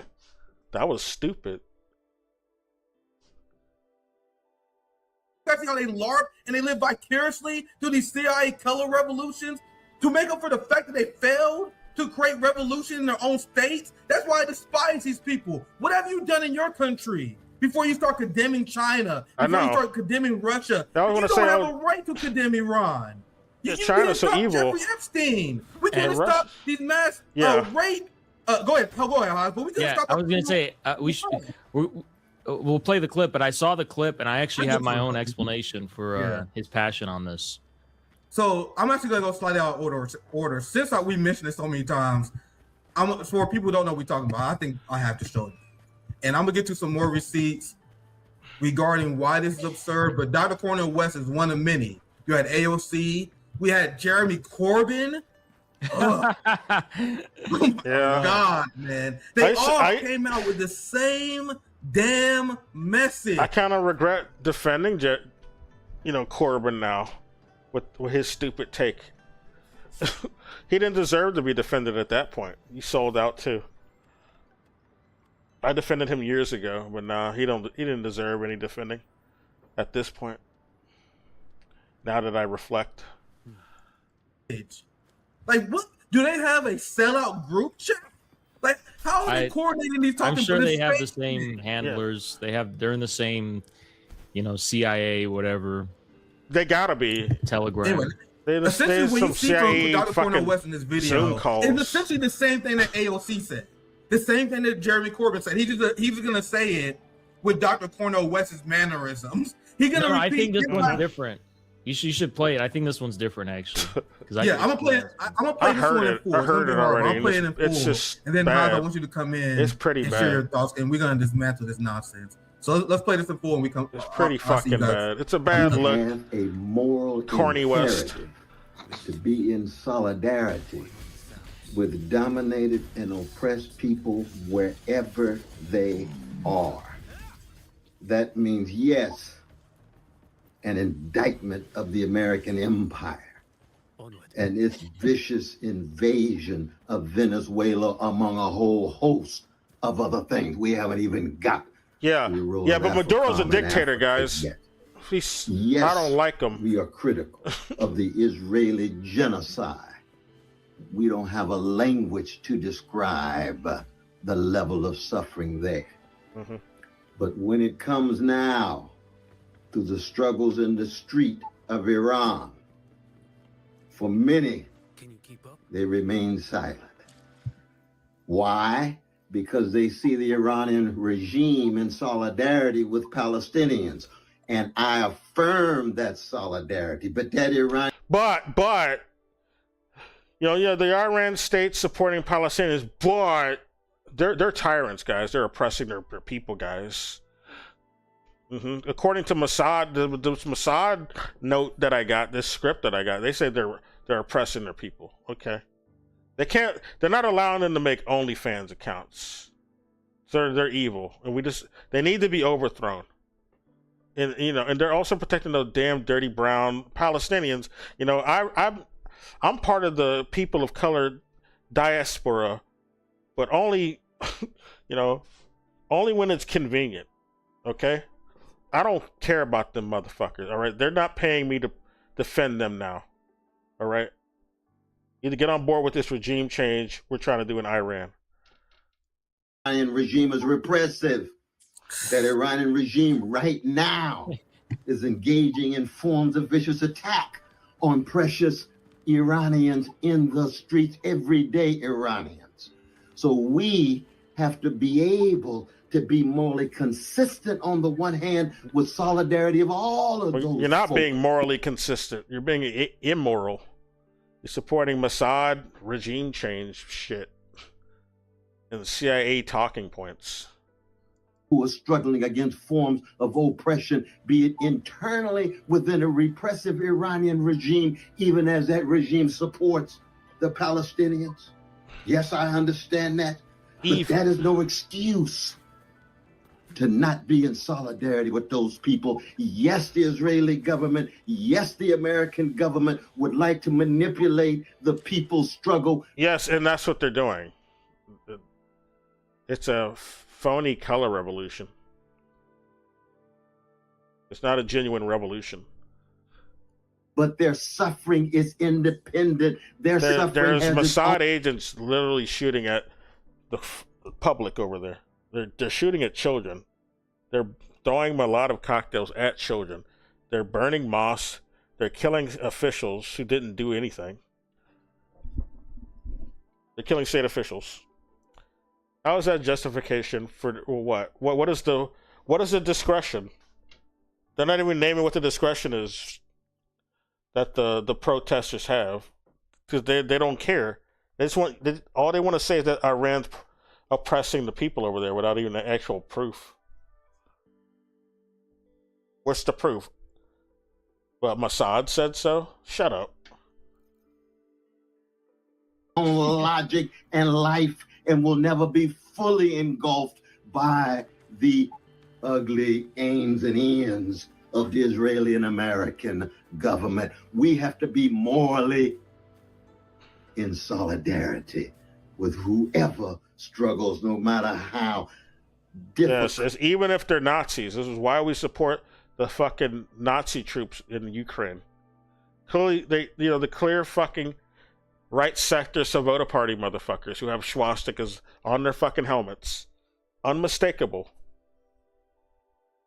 They're brandishing wolf hooks and wolf angles and black suns, okay? Pay no mind to that, okay? Cult and seemingly Can you- contradictory it is. Can you Go play ahead. the one on X? Because I think that one was different. They The got one they on got X- literal totem comps on their fucking gear and their fucking they got tattoos and shit. More totem comp tattoos in over there. All right. They want to say, well, they're not popular in the votes over there, so you can't say that Nazis really run shit. Since when the fucking Nazis give a fuck about votes? The whole power behind Nazis and the whole threat that they pose is that they intimidate the people of the off. They intimidate the elected officials. They intimidate the actual public. All right, their power lies in enforcing. In taking monopoly over violence, basically. All right, they abuse that. When you let them do whatever they want, and you allow them to gain monopoly over violence, and that's what they use to get what they want. They don't care about your votes. They'll just use violence to intimidate people to get what they want. And that's what they've been doing. The U.S. propped them up for that purpose. They don't care about them winning elections. As long as they can just get what they want anyway by intimidation. This was way more funny. Do you know that Oh one? yeah, the one that came directly from his account. Yeah. I thought that was the one you were talking about. This is long-going fiction. Oh yeah, Hitler just won elections. That's why he got into power. When no, he never won any election, except for like his own party or some dumb shit. When he to be picked as a leader, I believe, but not like some general public election. He didn't get voted as the leader of Germany from some fucking election. He got put in there by Hindenburg. That's why he became the leader of Germany. He was handpicked. All right? He was a handpicked mercenary by elite fascist aristocracy to run Germany and to attack the communists. And, it was all marred in racism, but yeah, their ultimate goal was not only to, like, ethnically cleanse, but also to destroy the communist. That's why the real target was the Soviet Union. It never was just, Poland. They went to Poland to get the Soviet Union. They were trying to destroy everyone in the Soviet Union. The communists. The communist empire. Or not empire. It wasn't an empire. It wasn't imperialist. But the communist sort of power. Communist superpower. Yeah, this is one of the other messages that he sent out. But as I find that one, 'cause I know exactly which one you're talking about. That one was way more funny. That one was what led me to the conclusion. I was gonna reply to it, but I kind of just Let's see. God. Let's see if I can find it. But you guys see how can you possibly, as an American, just erase the many Iranian people who came out in support of the regime because they understand that this is a massive color revolution Yeah. by the Mossad? Because why are you not acknowledging the fact that there was protests? I think it's right there with Jimmy Dore. This one? I think This so. is a different one? Like, Oh, he released 2 yeah. videos? I think so. That's It's crazy. different. All right, let's watch this one. I'm gonna Yeah. quickly respond to the first video. Now play this one. I actually haven't seen this one. Like I saw that video on his Instagram and I posted on. I want to see this, so I want to see this one for the first time. But Yeah, this before I is the keep only going, one I saw at first. Yeah, I'm gonna Yeah. explain why Dr. Cornel West is full of shit in the first video. Do you think Dr. Cornel West would endorse protest where we was burning down churches and murdering police officers? He condemned January 6th protesters, Haas. Like, Dr. Cornel West and January 6th protesters are too rowdy. But that would I mean, they're killing people. Like, these protesters are killing actual officials over in Iran. He's okay with that. He's okay with that insurrection in Iran. Just not here. Dr. Cornel West support us burning down churches? You know, the mega churches who support the Republican Party? Imagine we just threw Molotov cocktails in the churches. Like, we murdered state officials. Do you think Dr. Cornel West would be like, yeah, I support all the actions of the American? No, he'll be on CNN where he has a contract. He will immediately condemn the violence of the protests like he always do. So why does he condemn, or why would he condemn people burning down churches in the United States and firing, killing police officers in the United States, but he's endorsing it in Iran? And what was missing in that video I just showed you guys? 0 mentions of United States sanctions. Well, those are brown people and brown officials. Who gives a fuck? All right, I serve massa. All right, I just don't want people to get the idea about shooting the white cops and any of our white officials. All right, I got to protect my bread and butter. I'm tap dancing for them butter biscuits, and I don't want them to run out. You don't be shooting my butter biscuit. But you know, a butter biscuit treasure trove. All right, I needs them. I need massa. So if you're a Western imperialist United States motherfucker and you have to chime in on this, and you're a leftist, the only thing you should be saying is what I'm saying. If you care about the prosperity of the Iranian working class, you call for an end of sanctions. This man babbled on for 2 whole minutes without mentioning sanctions one time. You think he doesn't know what he's doing? Nope. You guys think he didn't see the reports of Idril bragging about the Mossad infiltrating this protest? But anyway, let's get to the video. I don't think I've seen this one, but that is on top of my head. Like, just scratching the surface on why he's full of shit. You guys see why I revoked his doctorate degree? This is why I revoked his fucking doctorate degree. When you go through these long academic programs, they just teach you brainwashing. Like, yeah, when you go to sociology academic programs in the U.S., the West, the fascist empire, you're gonna, you know, they're gonna reward you for like believing the lies, not truth, not producing the truth. They just want to make sure you regurgitate state narratives and corporate narratives and Nazi narratives. Right? So having a doctorate there is not impressive to me. It's kind of a red flag, if anything. It means I should question your allegiance in anything you say. The same thing when you mentioned the Hassan is another one who got a sociology degree.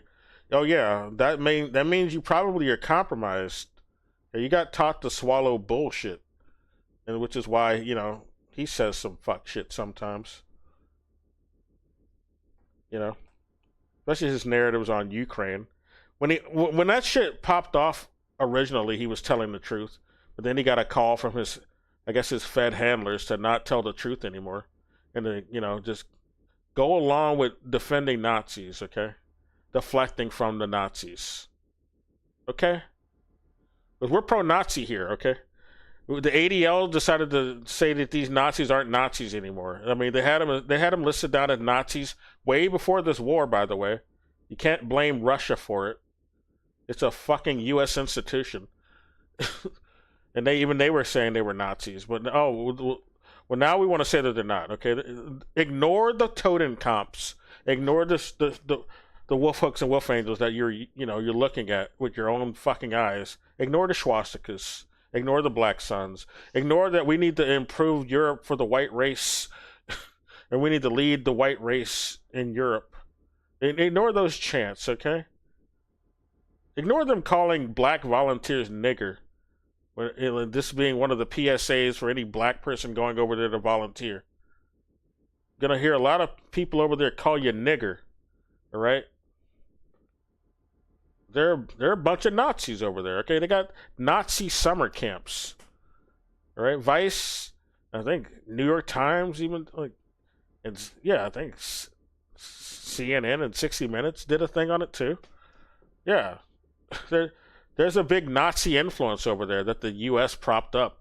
I'm not saying it's organic. I'm saying that that's what the U.S. supports, and that's what they prop up over there. And that's the real reason for them getting involved in pushing this fucking war. They want to push the Nazi faction in that area. They want to prop them up, and that's because those are the only people who will agree to this stupid war.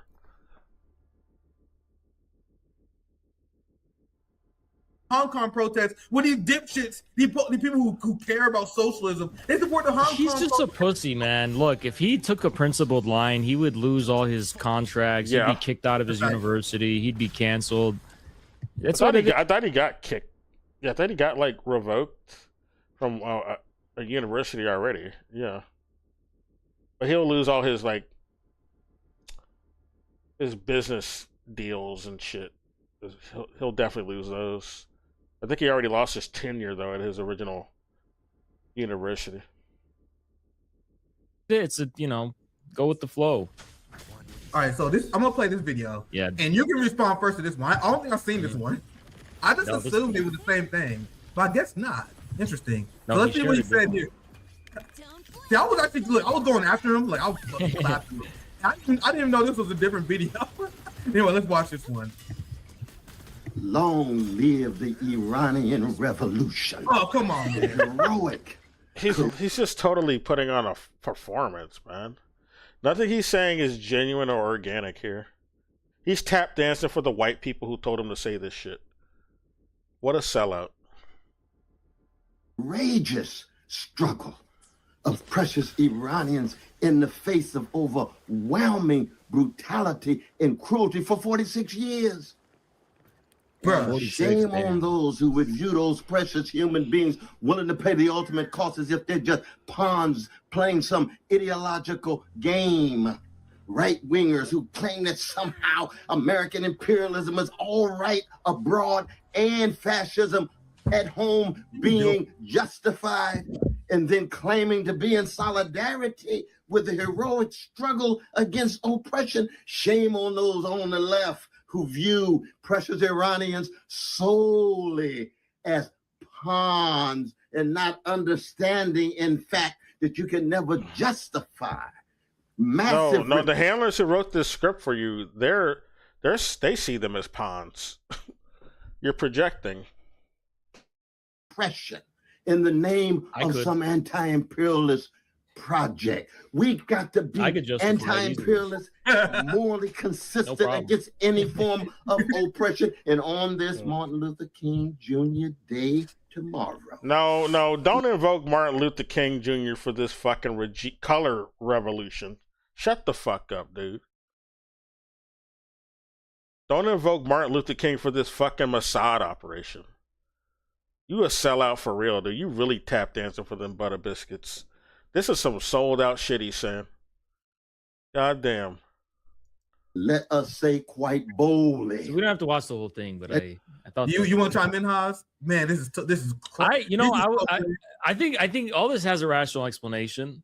Okay, Dr. Cornel West he visited LA and he saw some of those Iranian diaspora females and long live the Iranian. Oh, you know what? The ones who want to call themselves, I'm not Iranian, I'm Persian. I'm Persian. Those like white supremacist fucking Iranian exiles who left after the Shah got deposed by the revolution. They were serving under the Shah. That's why that's when they loved living there, because they were exploiting the people there when they were there. Their family was. And then they left. Like, they're just like Cuban exiles and Venezuelan exiles in America and in Miami. They came after like the fucking dictator that the West was supporting got deposed in the revolution, in the Cuban Revolution, and the Bolivarian Revolution, I mean. Yeah, they left after them, after they got kicked out, after Batista got kicked out, you know, after the West got kicked out. That's when they left and came to America, and the Iranians left after the Shah came.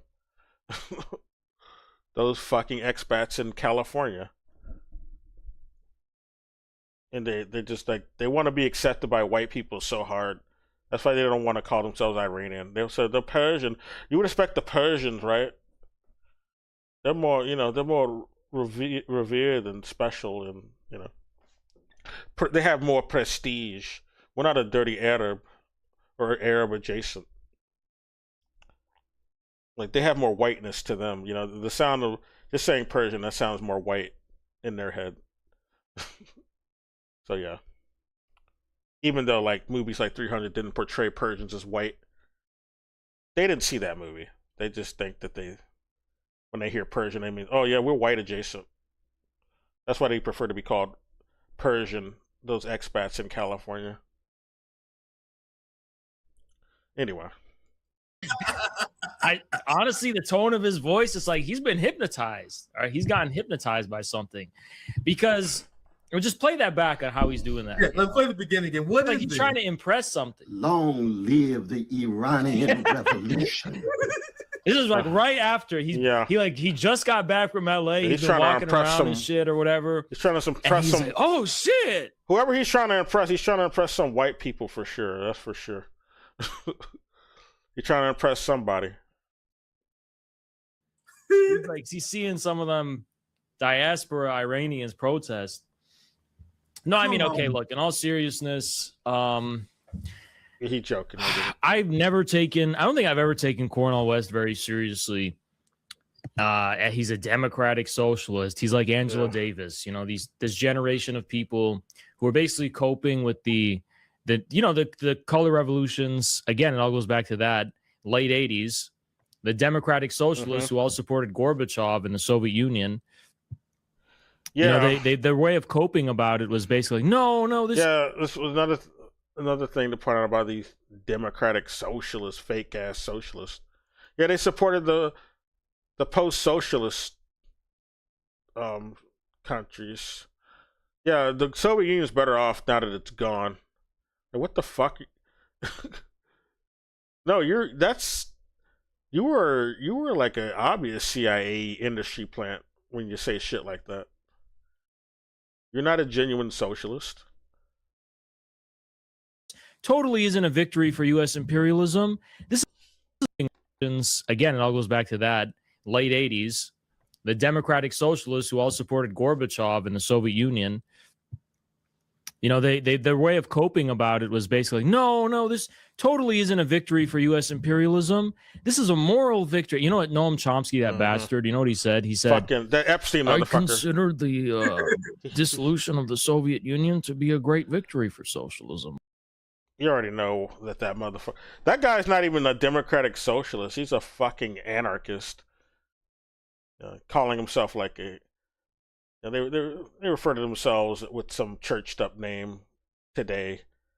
He's just an anarchist, though. Libertarian socialist is what he calls. That's an anarchist. Like fuck the libertarians anyway. I don't like any.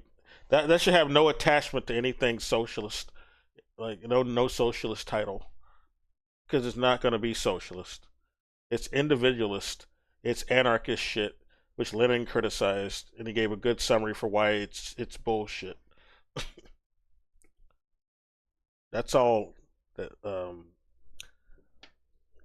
fucking libertarian shit is. You don't even, why even put on the socialist part? Like, that's all libertarianism is. It's anarchist bullshit. They always capitulate to Nazis. They're always pro-Nazi side, pro-right wing at the end of the day. And this is why he criticized the Soviet Union and said, it's good that it dissolved. And they're authoritarian. You know, shut up. Oh, It's a CIA rat. One half of the authoritarian world is gone, and now we just have to wait for the other. And it's just like coping. It's been a coping mechanism. Yeah, that's what said. Noam Chomsky said. And is it any surprise when you realize that, you know, he was an anarchist, a libertarian socialist, quote unquote, that he was buddies with Epstein? Is it any surprise? This guy was defending Epstein till his death.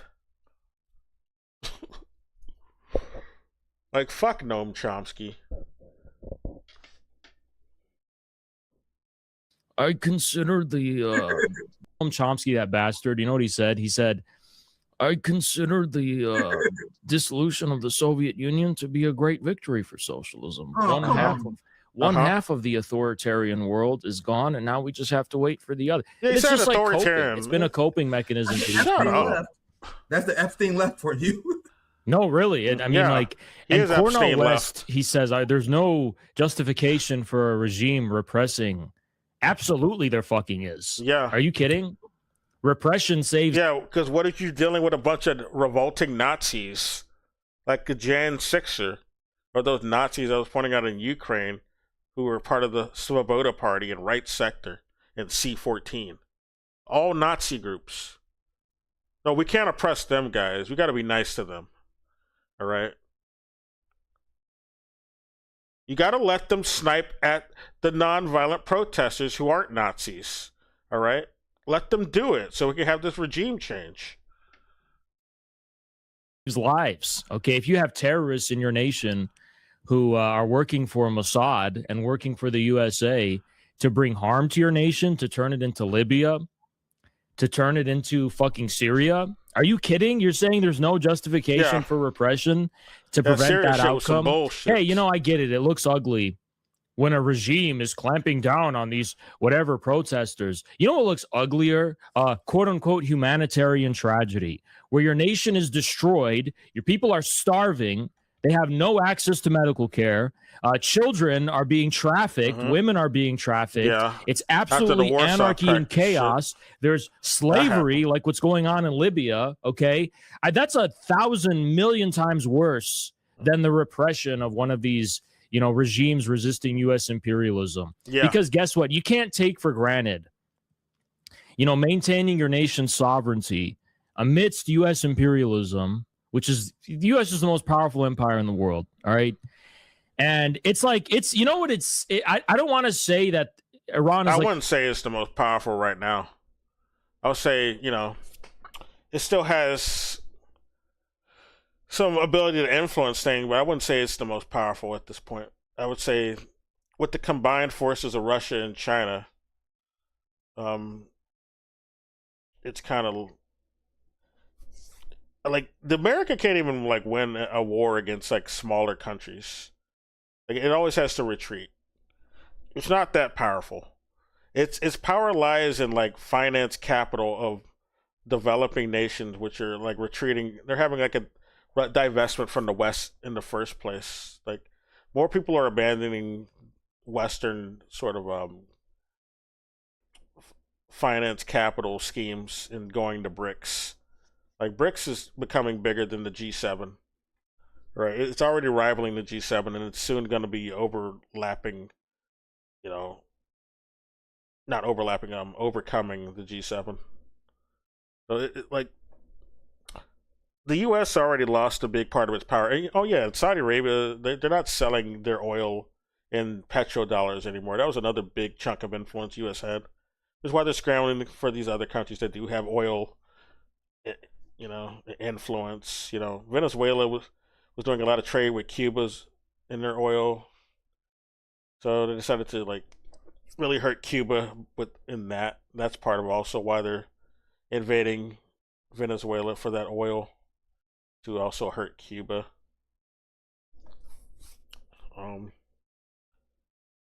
But yeah, their options are limited. They also, the rare earth mineral sort of restrictions that China put on America is making them scramble hard, because like they depend on that for making their weapons and their whole AI bubble they're trying to do.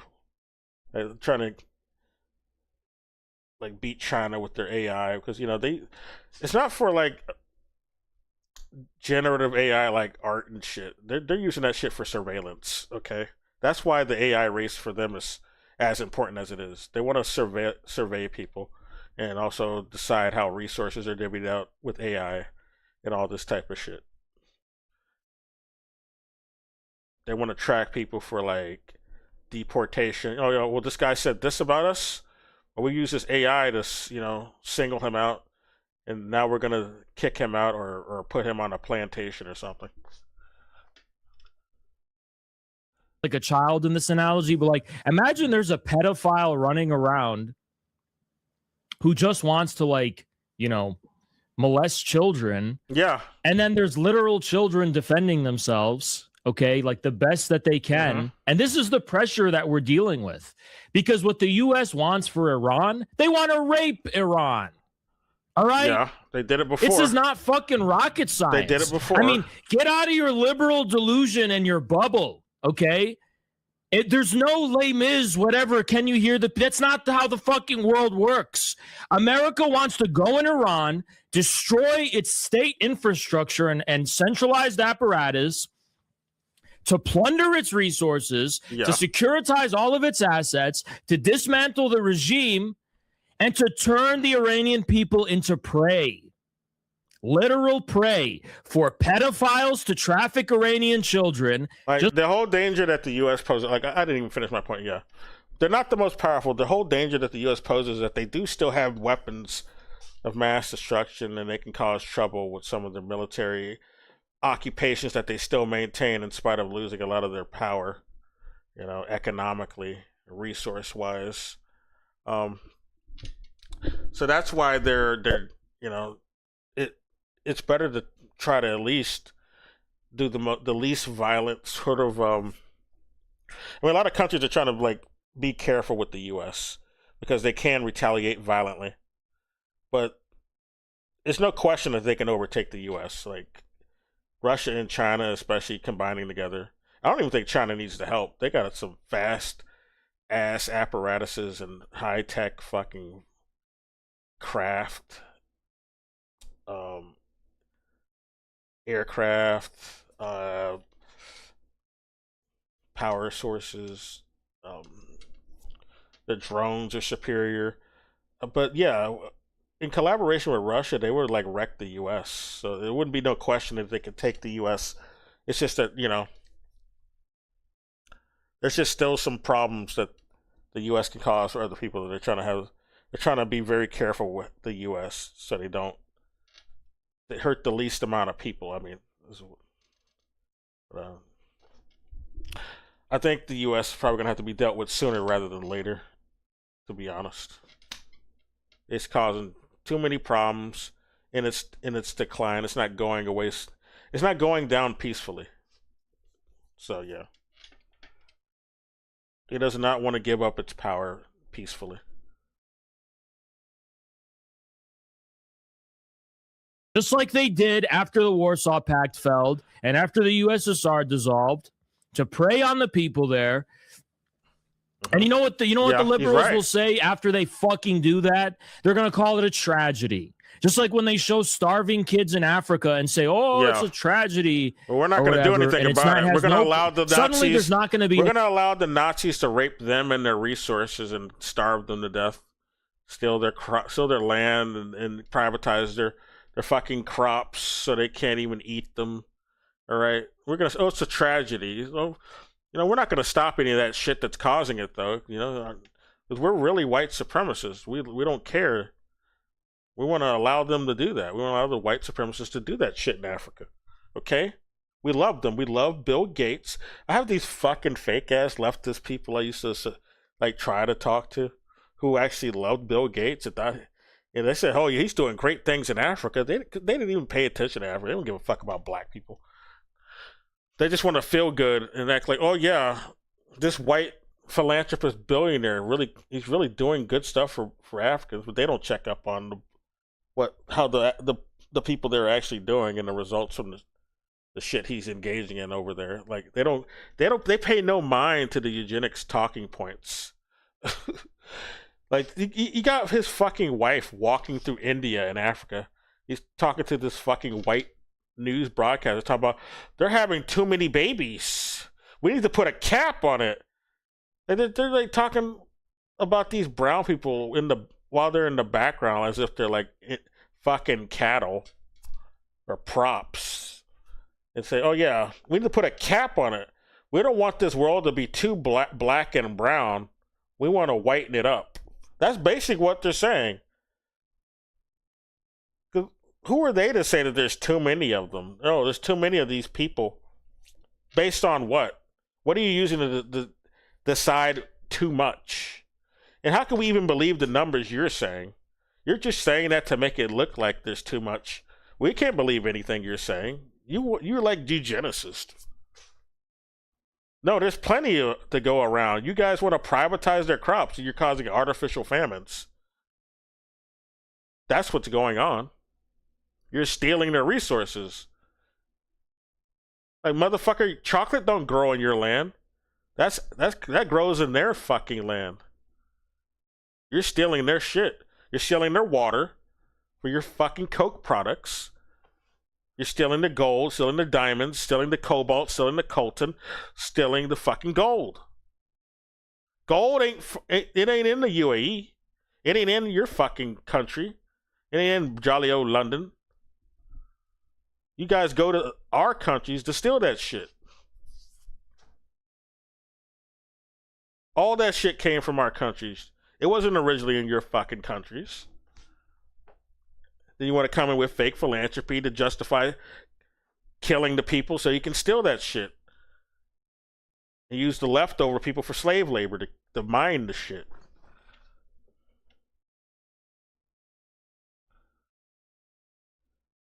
Oh, also your uranium comes from our fucking countries.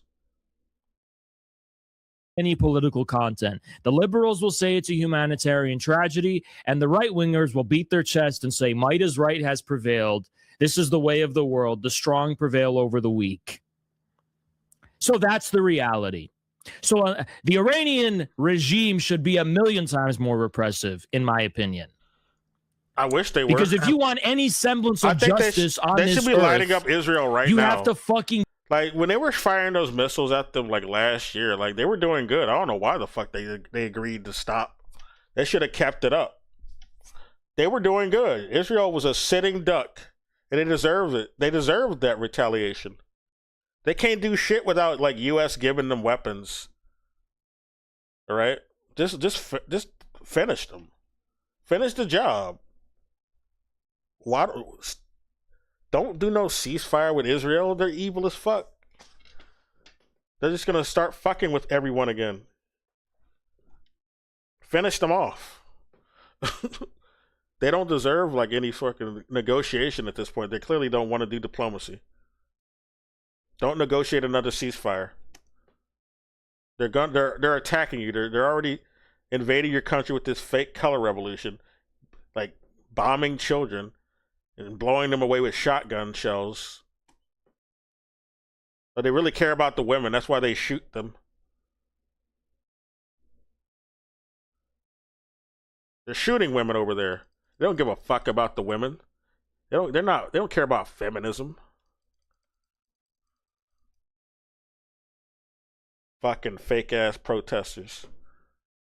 Defend what you have and crush all those who would turn your nation into slaves and into fucking prey Mossad. for literal pedophile-run empire that has done nothing but destroy and devastate every fucking nation it's gotten its fucking hands on. Damn right. Mm-hmm. You goddamn right. These He's a grown ass child, man. He's fucking 99 years old, still talking like a child in a Disney movie. We gotta oppose Iran because they oppresses their people. Okay, just to show you guys how ridiculous these democratic socialists are, let's run a scenario by Haas. Let's say they won. Let's say they were successful and they passed their reforms on capitalism that they wanted. Let's say they implement Medicare for all, which needs a progressive tax system. Let's say you have a tax system like Bernie Sanders proposed, where no one who pays under $30,000 will pay extra in Medicare for all. But people who make more money will pay exponentially more taxes. That's how you fund your single healthcare program. So for all these dipshit democratic socialists who oppose authoritarianism, what happens if you pass Medicare for all and the top 1% and the rich refuse to pay taxes? What if they have a tax revolt, Haas? What if they say, okay, I don't want my taxes paying healthcare, so I refuse to. You don't even need to do the whole like taxing of the rich. You should just kill them, if anything. Dissolve the rich. You can just fund socialized healthcare with your fucking sovereign currency, your sovereignly sanctioned currency. You just allocate the government budget part of it to that, and you still have people pay, but it's just affordable. That's what happened. That's how China does it. That's how Russia does it as well, I believe. But no, I think part of it is from their taxes, but like China just does it that way. You still pay for health insurance or health care. It's just affordable because part of government funds is allocated to it, and Cuba does it that way as well. I mean, no, theirs is actually no, I think that's fully by the government. I don't even know if they pay over there. Now I gotta look more into the Cuban healthcare. Yeah, I think theirs is a bit more free. They even volunteer their healthcare to like other countries. Venezuela did that too, actually. For the kidnapping, I don't know if they'll change that now. To fund this program, I refuse to pay my taxes. What will you do? Would you go after them? Would you arrest them? Oh, you can't do that though. Wouldn't that be authoritarian? Wouldn't that be authoritarian? Wouldn't that be oppressing people if you force them to pay? You guys see how they live in a fancy land that's not real? If you be in charge, I think that's a good idea though. If you're gonna keep those rich assholes around, you should charge them anyway, and give some of it to things like that. Socialized programs like that. But I'm just saying, you don't need to depend on the rich to even have that. It's not like you can't have that shit unless you do that. We need to have that shit whether the fucking rich people will agree to it or not. They need to like cough up shit anyway for anything. But we shouldn't be waiting on them to cough it up to do it. We need to just allocate funds to do it regardless. Do socialized healthcare. That's my point. You enforce those laws. And if you was in the United States, I'll pass right to you, Oz.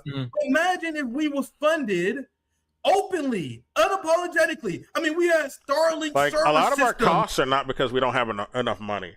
Like we have high healthcare costs because of profiteering. It's like like a high upcharge premium that it's not really what the healthcare costs. It's just some people trying to make huge profits and buy more yachts. And they don't even sell like real healthcare. They sell like treatments, placebos really. They don't really try to solve sickness. They just want you to be a returning customer, repeat customer that they can just make more money off of. They're selling some high price prescription or treatment or insurance. Basically.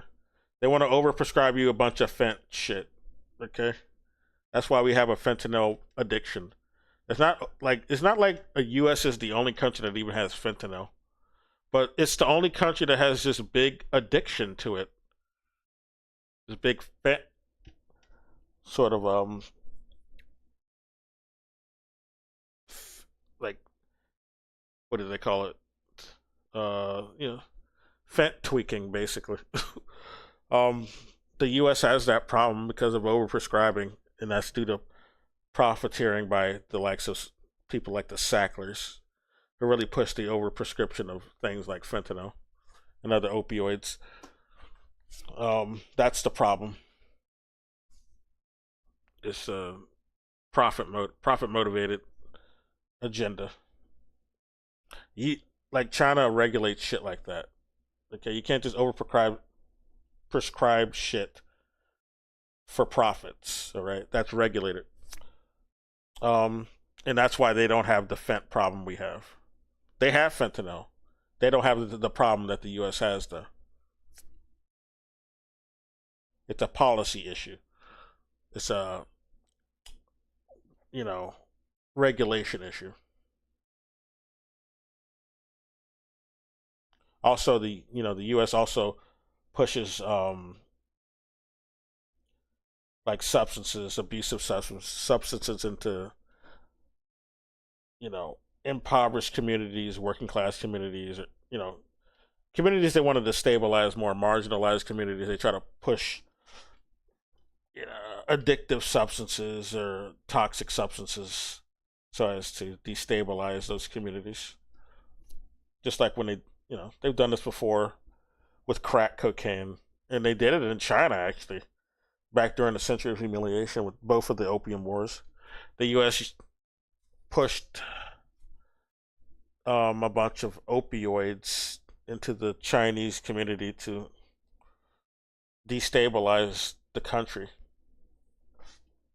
and they had to fight a war to stop the whole drug problem over there in China. They fought 2 wars, and then there was also the Boxer Rebellion at the tail end. This was enforced by the puppet regime too, that was in there for the longest time. They were supported by the West, the Qing dynasty. The Qing dynasty came in like during the 1600s. They were really backed by the West hard because they're the ones who allowed them to come in to like fuck with China hard during the Century of Humiliation.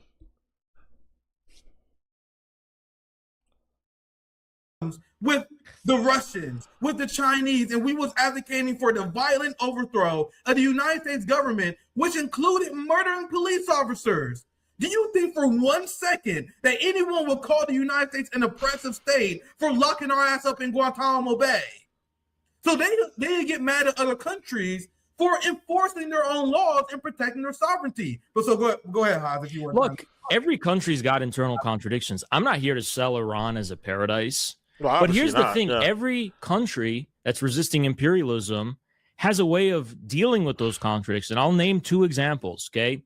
So South Africa, it's not necessarily anti-imperialist, but it is part of BRICS, and to an extent, it is pretty sovereign.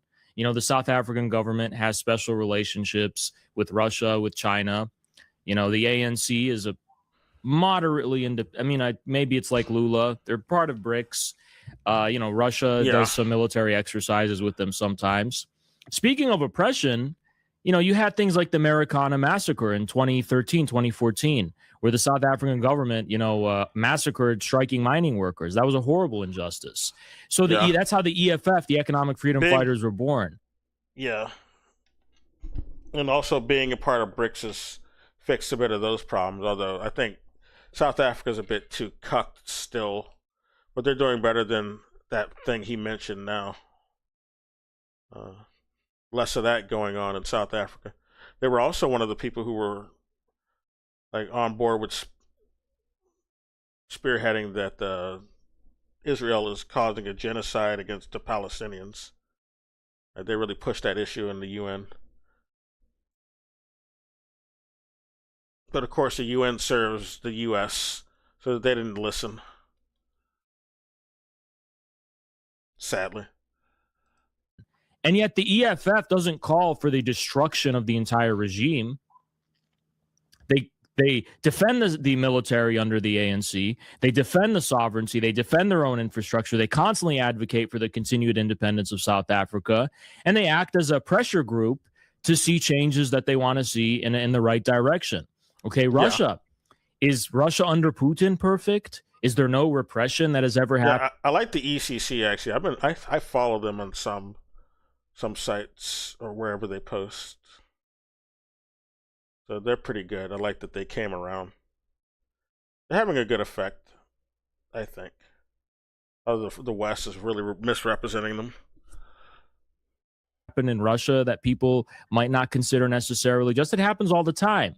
But you have the second largest party in Russia is the KPRF, okay, the Communist Party. The Communist Party in Russia doesn't call for the destruction of the regime, the dismantlement of Russian sovereignty. No, they call for working within that framework in order to... And not pointed out enough, the KPRF are the ones who suggested that we need to get involved in the fuck shit that was going on in Ukraine, where they're pushing east to the Russian borders, and they're also slaughtering a bunch of the people in the Donbass, in the Donetsk Republic, in the Lugansk Republic. They pushed that issue. Like, if the KPRF then like push that issue like they did back in the 2020s, like Putin would have just kept doing what they'd been doing since 2014, like, or after 2014, like, because Russia didn't really directly get involved after 2015. All right, it was more hands off. Like Donetsk and Lugansk Republic or even requesting to be part of Russia. And, you know, they refused. Like, Russia refused at the time. They didn't want to look like, oh, yeah, we're just trying to absorb these territories. No, they wanted to actually try to do a reunification of these separatist territories back into Ukraine. And that's why they made the two Minsk Accords. There was two Minsk Accords that they tried to do, and it was all about reintegrating those areas back into Ukraine. It wasn't about trying to take territory, but it's misrepresented over here by, you know, Western puppets, useful idiots over here who, you know, fake leftists who misrepresent it because they buy whatever the CIA says. Oh yeah, he just wanted the territories, even though the Minsk Accords happened, and the fucking agreements are about Donetsk and Lugansk in the Donbass being reintegrated back into Ukraine, not taking them. And now Russia's taking them because Ukraine decided to keep attacking, and they've been co-opted by NATO and the U.S. So yeah, now they're not that agreement's over now.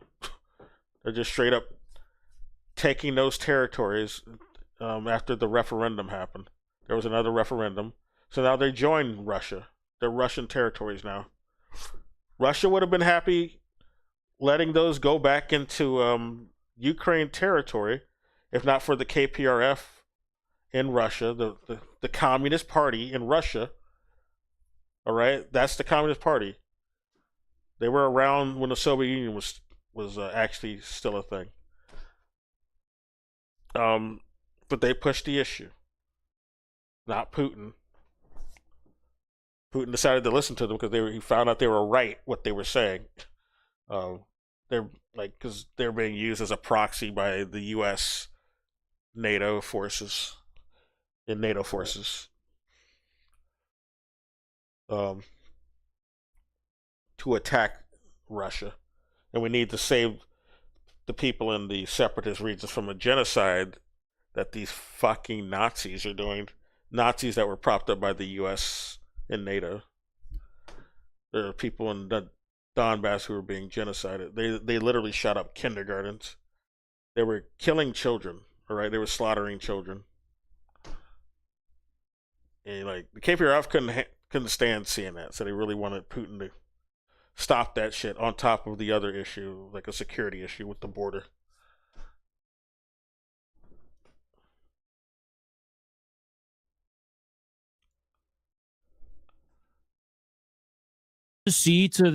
Reforms. I think reformism is progressive if it's necessary in an anti-imperialist country, as long as it's reform is good, are okay to consider in an anti-imperialist country. Not in an imperialist one. You're not going to reform an imperialist country into not being imperialist. That's not going to work. You're gonna need to do a real revolution. People think they can just reform the U.S. into not being a Nazi country anymore, but no, that's not going to work. Now, if you're already living in an anti-imperialist country, then yeah, you got a shot. As long as it doesn't touch the regime itself, the military infrastructure in that framework. The Communist Party in Russia doesn't call for the destruction of the regime, the dismantlement of Russian sovereignty.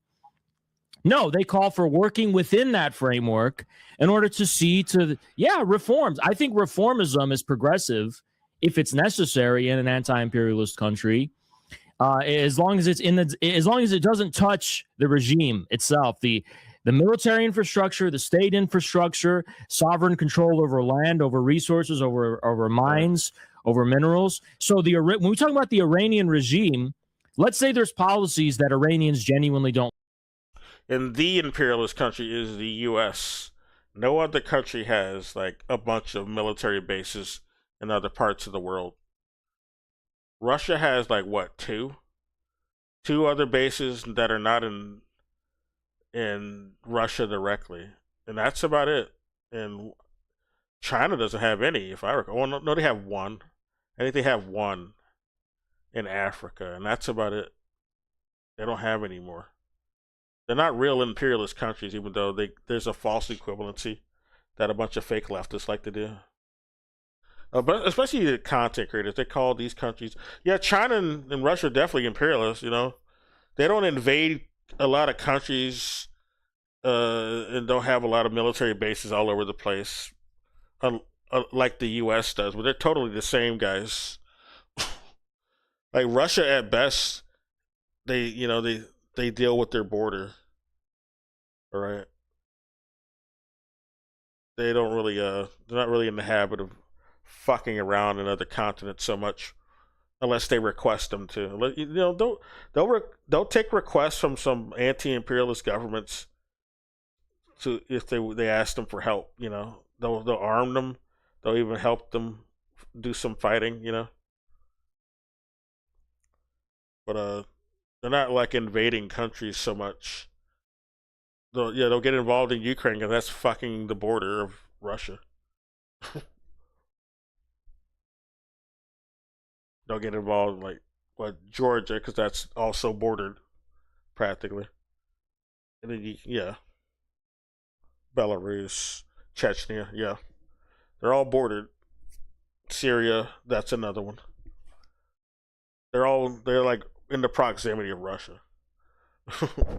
So of course they don't have a bunch of military bases there. They don't like set up shop and control these countries.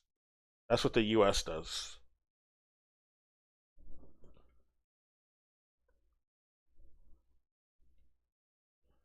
Like, let's say all the Iranian people, which is not true, want to overturn the hijab law. Okay, then you can do that without having to call for the destruction of everything. Don't throw away what bare fucking minimum you have, which is your sovereignty. The Islamic Republic is not a crazy dictatorship. There's so much flexibility within the Islamic Republic reasonable system to realize changes. You can do diplomacy. But the problem, the reason those changes can't be realized is that there's only so much that can be done in a situation where you're suffering the sanctions you are. Now, if you want to know the real red pill, frankly, if there needs to be changes in Iran and reforms, we still have no confirmation on what the complaints are by some of these protesters that apparently have grievances. There's no real major confirmed grievance made by them. I've seen some pro-Iran government demonstrations, but for the ones that are like actually mad at the government, I'm not seeing any like actual unified confirmed grievance. Other than, oh well, I am, but it's like it's clearly the Mossad. It's not like any genuine Iranians. Like there are people holding up fucking pro-monarch signs. That's clearly a Mossad agent. That's not a genuine Iranian or the general Iranian populace demanding that. Yeah, people saying, "Yeah, come and liberate us, U.S." That doesn't sound like that's not a genuine protester to me. That's an agent. Like these are the same people I remember seeing throwing a lot of cocktails at mosque. Like, yeah, you're not very trustworthy to me.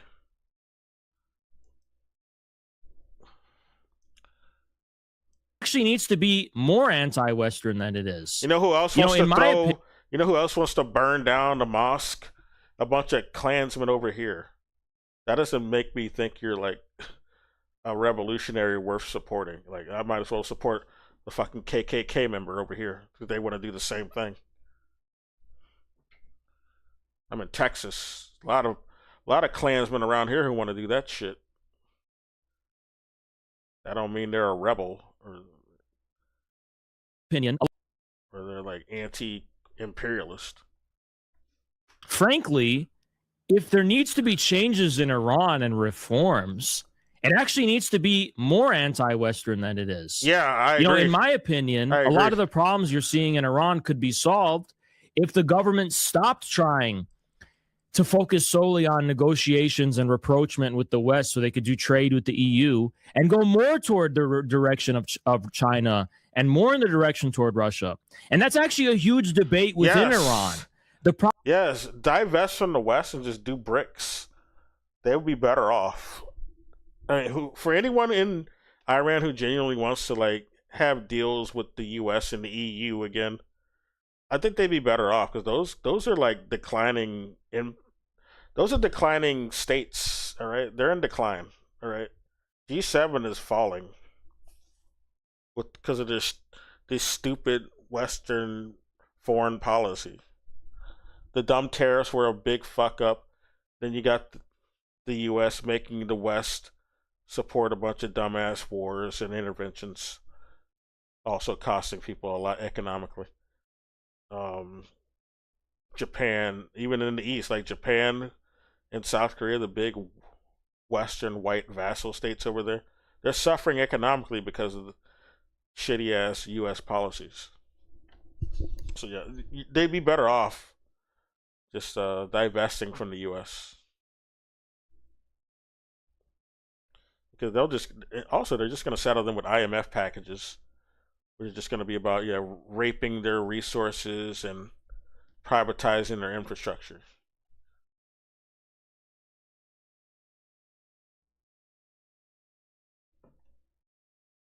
Problem is that the people who are pro-Russia and China, they're in the opposite direction as these protesters, right? Yeah. Who are advocating for the destruction. I'm not saying Iran has no problems. I'm just saying every nation has to deal with its own problems on its own terms and in its own way. And the protest movement in Iran isn't about addressing Iran's problems. Yeah. It's about destroying Iran as a nation on behalf of the U.S. and Israel imperialism. Yeah. Exactly. If the people of Iran, once we solve their problem, they will have my endorsement without foreign interference. Principle, like anyone who study history, if you're not getting your guiding principle based on lessons learned through history, what exactly are you doing? And if you study history, you know that the United States do not have the good intentions of the Iranian people when they call for vast overthrow. We already seen Western help in Iran before, all right? They couped Iran in the 50s and set up a big murderous dictator. Overthrow the government. When you look at the Mossad and how Israel blatantly brags about infiltrating and protest, why would you support such a thing? I would support anyone who has a sovereign demand of their state. But if you rely on the CIA, the Mossad, you immediately out yourself as traitorous. I don't respect cucks. Yeah. That's a good way to put it. That's a good way to put it. Really? And here's another, and you actually, this is what the entire left coordinated. I decided I wanted to show you guys first. One quick thing on that point, Yeah, go ahead, man. Yeah. Look, most of the oppressiveness of these regimes and how harsh they are, their red line usually is only no foreign interventions, Yeah. no foreign NGOs, Makes sense. no touching the military, Makes no sense. sabotaging our security and our military. Yeah. No Reasonable. no compromise. Gorbachev he's like the bog standard test. Okay, he destroyed the security of the Soviet Union. Yeah. But when it comes to Cuba, Iran, Russia, China, and all these other dictatorships, they are actually extremely flexible and responsive to concrete concerns and criticisms and demands of the people. They will negotiate it. If people are upset with the current policy direction domestically, as long as the change doesn't affect sovereignty, these regimes are not incentivized toward being cruel dictatorships that rule with an iron fist to just impose their arbitrary views on their masses. Yeah. The iron fist is sovereignty. That's what they use. That's the red line, right? But everything else Iran is a democracy. It's much more democratic than the USA. Same with China. I would argue same with Russia. To believe. Okay. They're not going to compromise their security and their sovereignty. But let's say, okay, we want the price of, we want price controls or whatever. We want a specific tangible policy. We want universal health care. These regimes actually, what's fucking crazy, okay? If Iranians went out on the street and were advocating the things the Democratic Socialists wanted, which I think they already have, the Iranian government has more of an incentive to give it to them because they don't have pressure coming from international finance that forces them at gunpoint to implement austerity. So there's more room for they're not owned genuine by the IMF. kind of socialistic policies when you have sovereignty. If people are genuinely upset about the status quo, they want to reform it in that direction. There's more of an ability to do that when your country isn't run by Wall Street. That's all I really wanted to say. Yeah, he's right. I think your take is very spot on. I think that's a good way to tackle the problem. I generally don't even. I don't even usually agree with Haas, but he's right about that. See, this is why I'll bother playing some people I don't even like so much when they're saying shit that's true.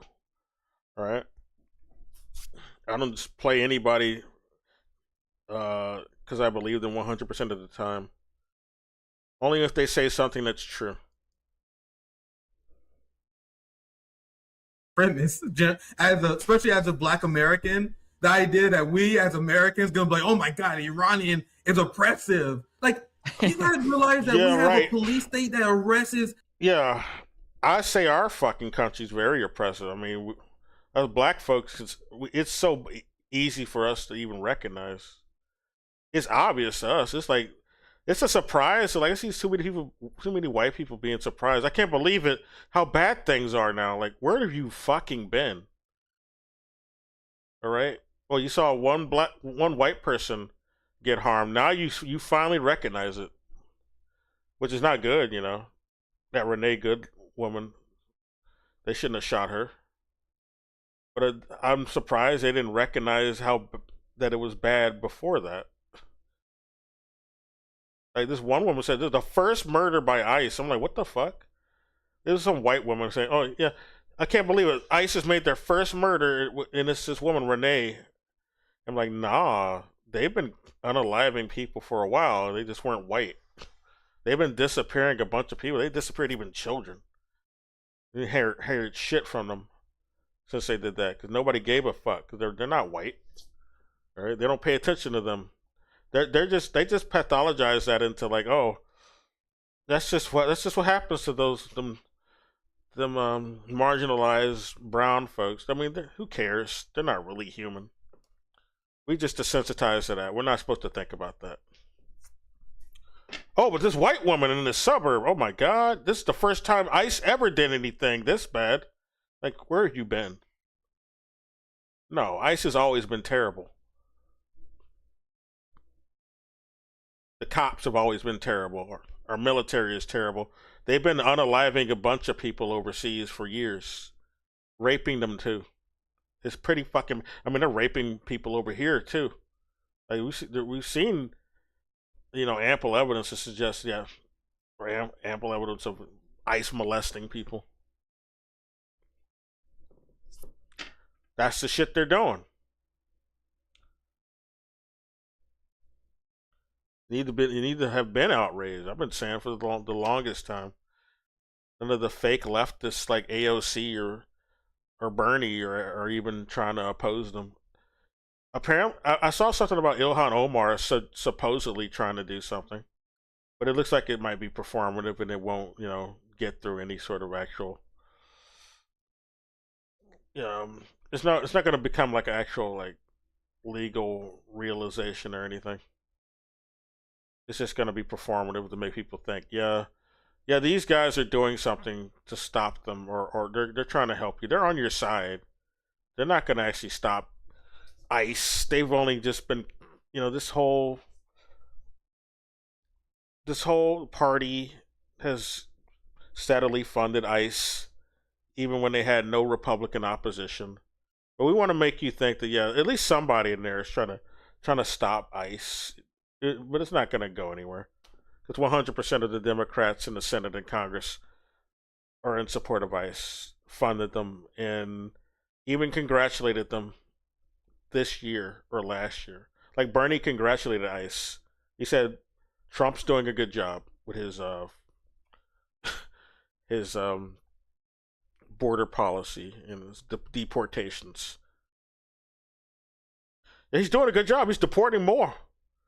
He's really doing a real good job. All right. Biden wasn't very good at deporting. Trump is. He's deporting way more. So he's good. Right? That's why it's good, because we deport more. We don't want any brown people becoming a majority here. That's why we deport, by the way. We're afraid of being outnumbered. We would have already been outnumbered if we weren't doing these artificial denaturalization campaigns and just targeting brown people who are immigrants. Never the white ones, though. Unless they're commies. If we find that they're commies, then we do want to deport them. They said something bad about our Nazi policies. We got to deport them. Way more than any country. So what is authoritarianism? Like, I be asking people this question all the time. What does it mean to be authoritarian? If I had to define it, Hans, I would say it's the government. I would say the U.S. is authoritarian. That's the definition to me. The Nazis who run the U.S. in their vassal states, they're authoritarian.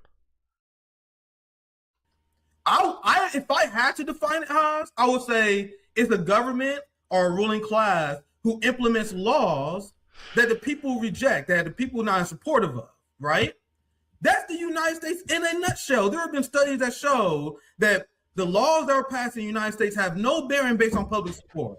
Now, there are many Americans who will critique China for being authoritarian, for example, their drug laws.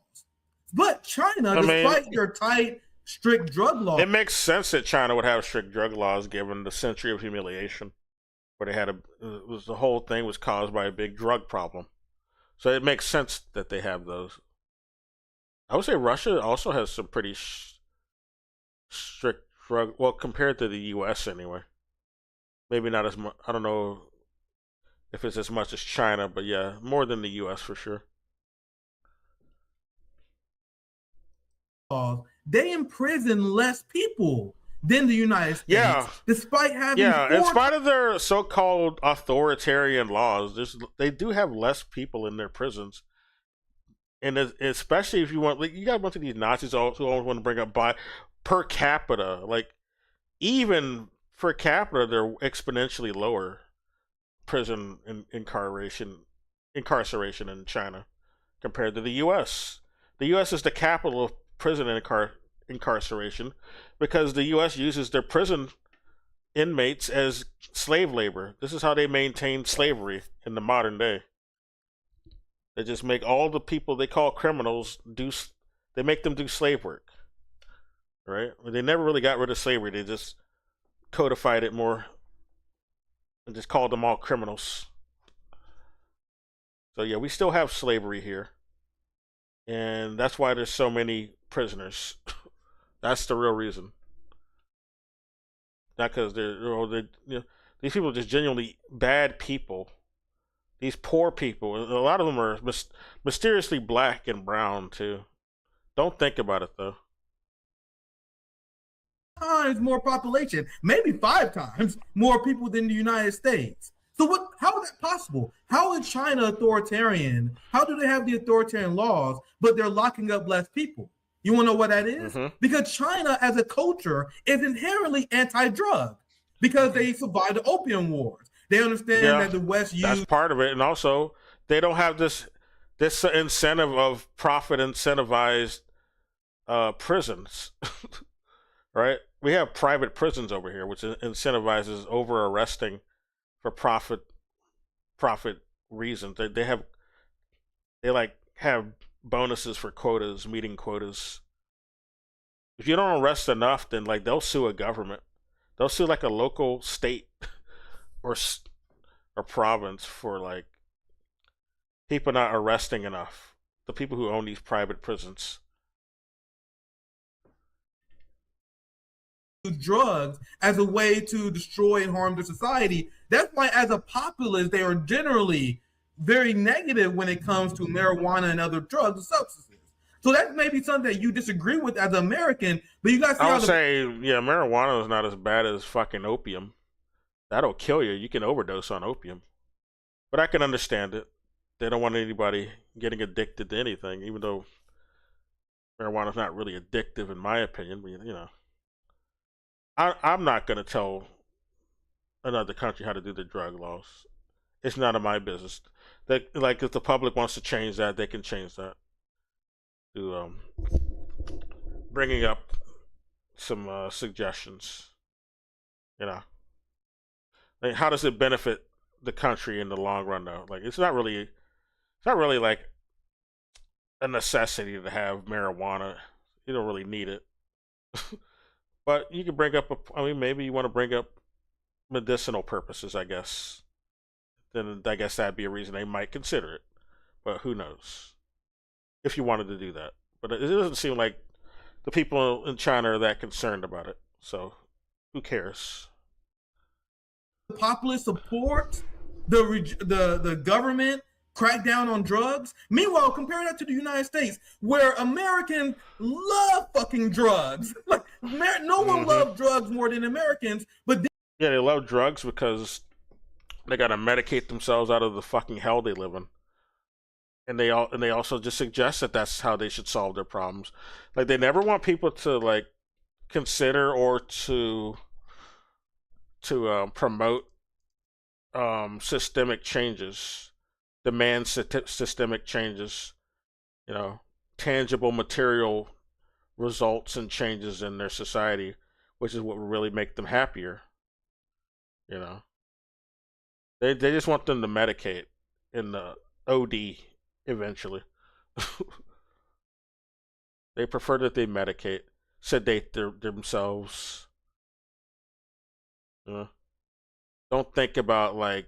Don't think about like, don't be class conscious, all right? Don't demand better of your system, all right? Don't try to change anything. Let the capitalists do what they want. Let your corporate overlords do what they want, all right? Don't think about it. You're upset because of the chemical imbalances, not because, your country's ran by Nazis, all right? That's the reason. You're just fucked up. You got bad chemicals. Don't think about the Nazis running shit and promoting, evil ass vibes, basically. Promoting hate,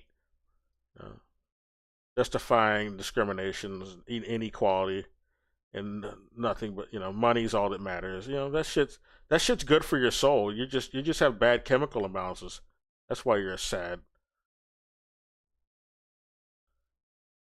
Right? You'll be happy if you just take these little pills and pay us a lot of money for them too.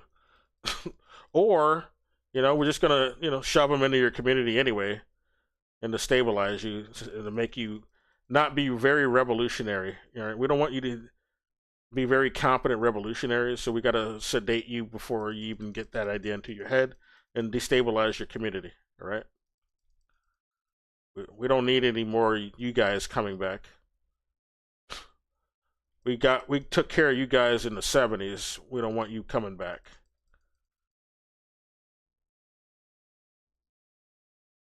You gave us a hard time when you were around.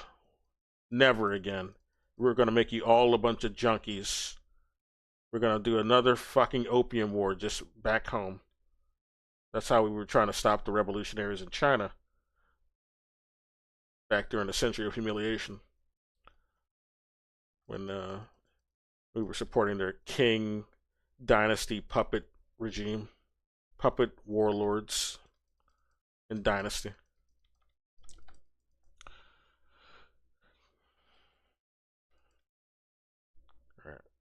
Then we had countless people arrested because of the war on drugs. So this is an example of a country who have laws that is out of bounds and out of step with what the will of the population has been. And it took them decades to finally catch up when they legalized marijuana, just for example. But when you have a country that your will and your living condition is not even considered in their legislation, and what they do, when they invade country after country, like the United States have done, we have started war after war. The majority of the American people oppose war in Venezuela. Like the majority of the American people oppose war in Iran. The same way they oppose every single war. The American people, you can criticize us for not doing enough. I think that's a legitimate criticism. Yeah. But we oppose the genocide in Gaza. So we have a ruling class that constantly engage in wars, constantly engage in policy, despite that being against the will of the American people. As far as I'm concerned, if you want to create a term called authoritarianism, wouldn't that be the height of authoritarianism in that case? But if you have a Democrat, it would be, and it causes the most problems around the globe. I'm saying we don't even have health care. Yeah, we don't. Exactly. We have millions. Extremely popular to have health care. We don't have it. Yep. Millions. It was prevented. Bernie tried, and he was prevented. He abandoned it. Gave up. I don't know if he was really on board with it. On Congress policies, that says it all. Isn't that what it means to be authoritarian? You know what I mean? So what I always argue is that communism and socialism, we are inherently democratic. We are standing up for the dictatorship of the proletariat. Those are the most democratic When you're providing health care, when you're providing housing to people, why do you think the North Korean people love have Kim the monopoly on democracy? Who's the fucking GOAT, by the way? The greatest Kim of all time, based on what he accomplished. Oh, because the system doesn't allow you to vote for suicide. That's why. Look, it's like the Chinese political scientist said, okay? In the CPC, you can't vote out the regime. Yeah. But there's so much more flexibility for changing policy than in the U.S. Very well said. Actually changing the tangible policies that affect we want to destroy communism. That's why China's bad, because they won't let you destroy the Communist Party. Communism is bad, guys. Don't you want the Nazis? Don't you want to please the Nazis who want to destroy the communists? All right. This is why we need to support China, the Chinese being able to destroy Communist Party. That's why China's authoritarian, guys. They won't let us destroy communism. Like, this is the biggest Nazi argument. Like, I don't take it seriously anymore. But this is the justification they give for like why China's authoritarian. They have the one party rule. I mean, they have multiple parties, but no. The founding party, which is the Communist Party, is not allowed to be dissolved. Why the fuck would they do that? To make it easier for the fucking fascist Nazis to influence the country and fuck it up? Why would we need that? Why would that be good for China? That's stupid. No, I think China's fine with having a one-party. I wish we had a one-party rule of actual communists. You know, we already have one-party rule of fucking capitalist masquerading as fucking two parties. They're a Nazi party, straight up. Two Nazi parties masquerading as, well, it's one Nazi party masquerading as two. People, you can do that. What you can't do is say we're gonna sell our nation. Yeah, but China has like 8 parties. But like, nobody's gonna like let a fucking Nazi party or capitalist party overtake the founding party and the party that's for the people, the proletariat party. That's stupid. Only Nazis want that to happen. Fuck what they want. Only fucking CEOs and shit want that. Billionaires want that. Who gives a fuck what they want? That Jack Ma motherfucker wanted to do that. That's why he got fucking humbled. Fuck that piece of shit. I think he deserved it. I was rooting for China when they humbled his ass, punished him for that. You motherfucker. You want to turn China into make it as shitty as the U.S. with how our billionaires are over here, letting them do whatever the fuck they want. Fuck up our elections and our government.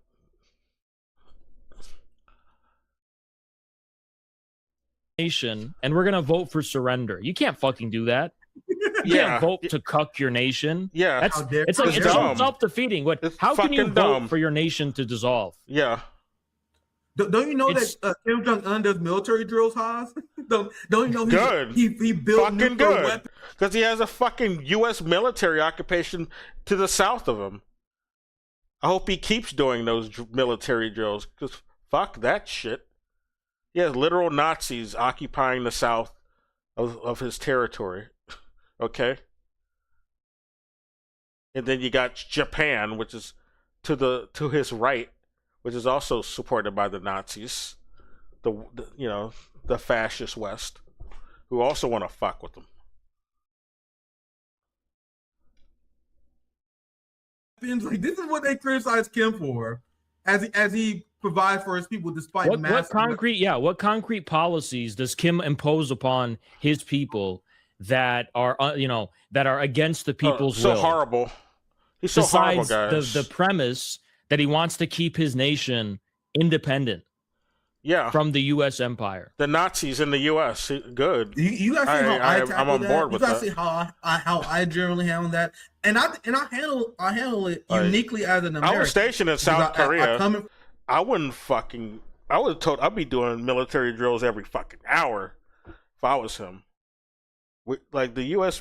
occupation in South Korea is fucked up, and the whole establishment of South Korea is fucked up. All right, the U.S. committed genocide against the people of Korea. All right, there is a literal Holocaust over there.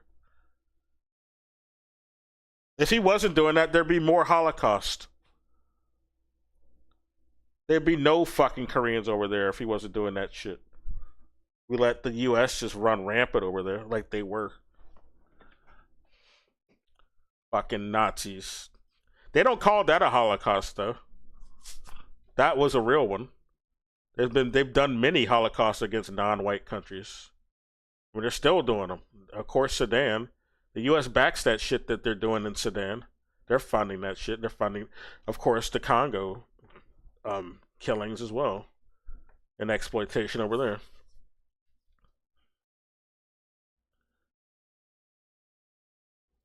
From it as someone who lived in the heart of the empire. Someone who literally lived in a capitalist dictatorship. I don't know if you've seen it, but in China, they've been studying American poverty. They call it the kill switch. It's been going viral. Yeah, I read about that earlier this week. There are neocons in the West melting down how China's talking about the American kill switch. It's a gaming term that they decided to apply to like U.S. economics and poverty outcomes. Yeah, I know what it's about. They're right, though. Yeah, you'll be ass out just from one mistake in the U.S., all right? They don't pay you enough to live over here. How you just one bill away, you're one misfortune away from being in poverty, being in medical debt, losing homes. It's true. So whatever you're talking about authoritarianism, all that shit, how is that not the height of authoritarianism where someone can be just bankrupt just like that? Yeah. They're playing with words. Yeah. You said what? They're playing with words. Yeah, exactly. Yeah. Let's get to the AOC tweet. Just call it something different, you know? We call it prison. For them we call it labor camp. We call it job opportunity. Yeah, just fucking change the word. We have literal slave labor.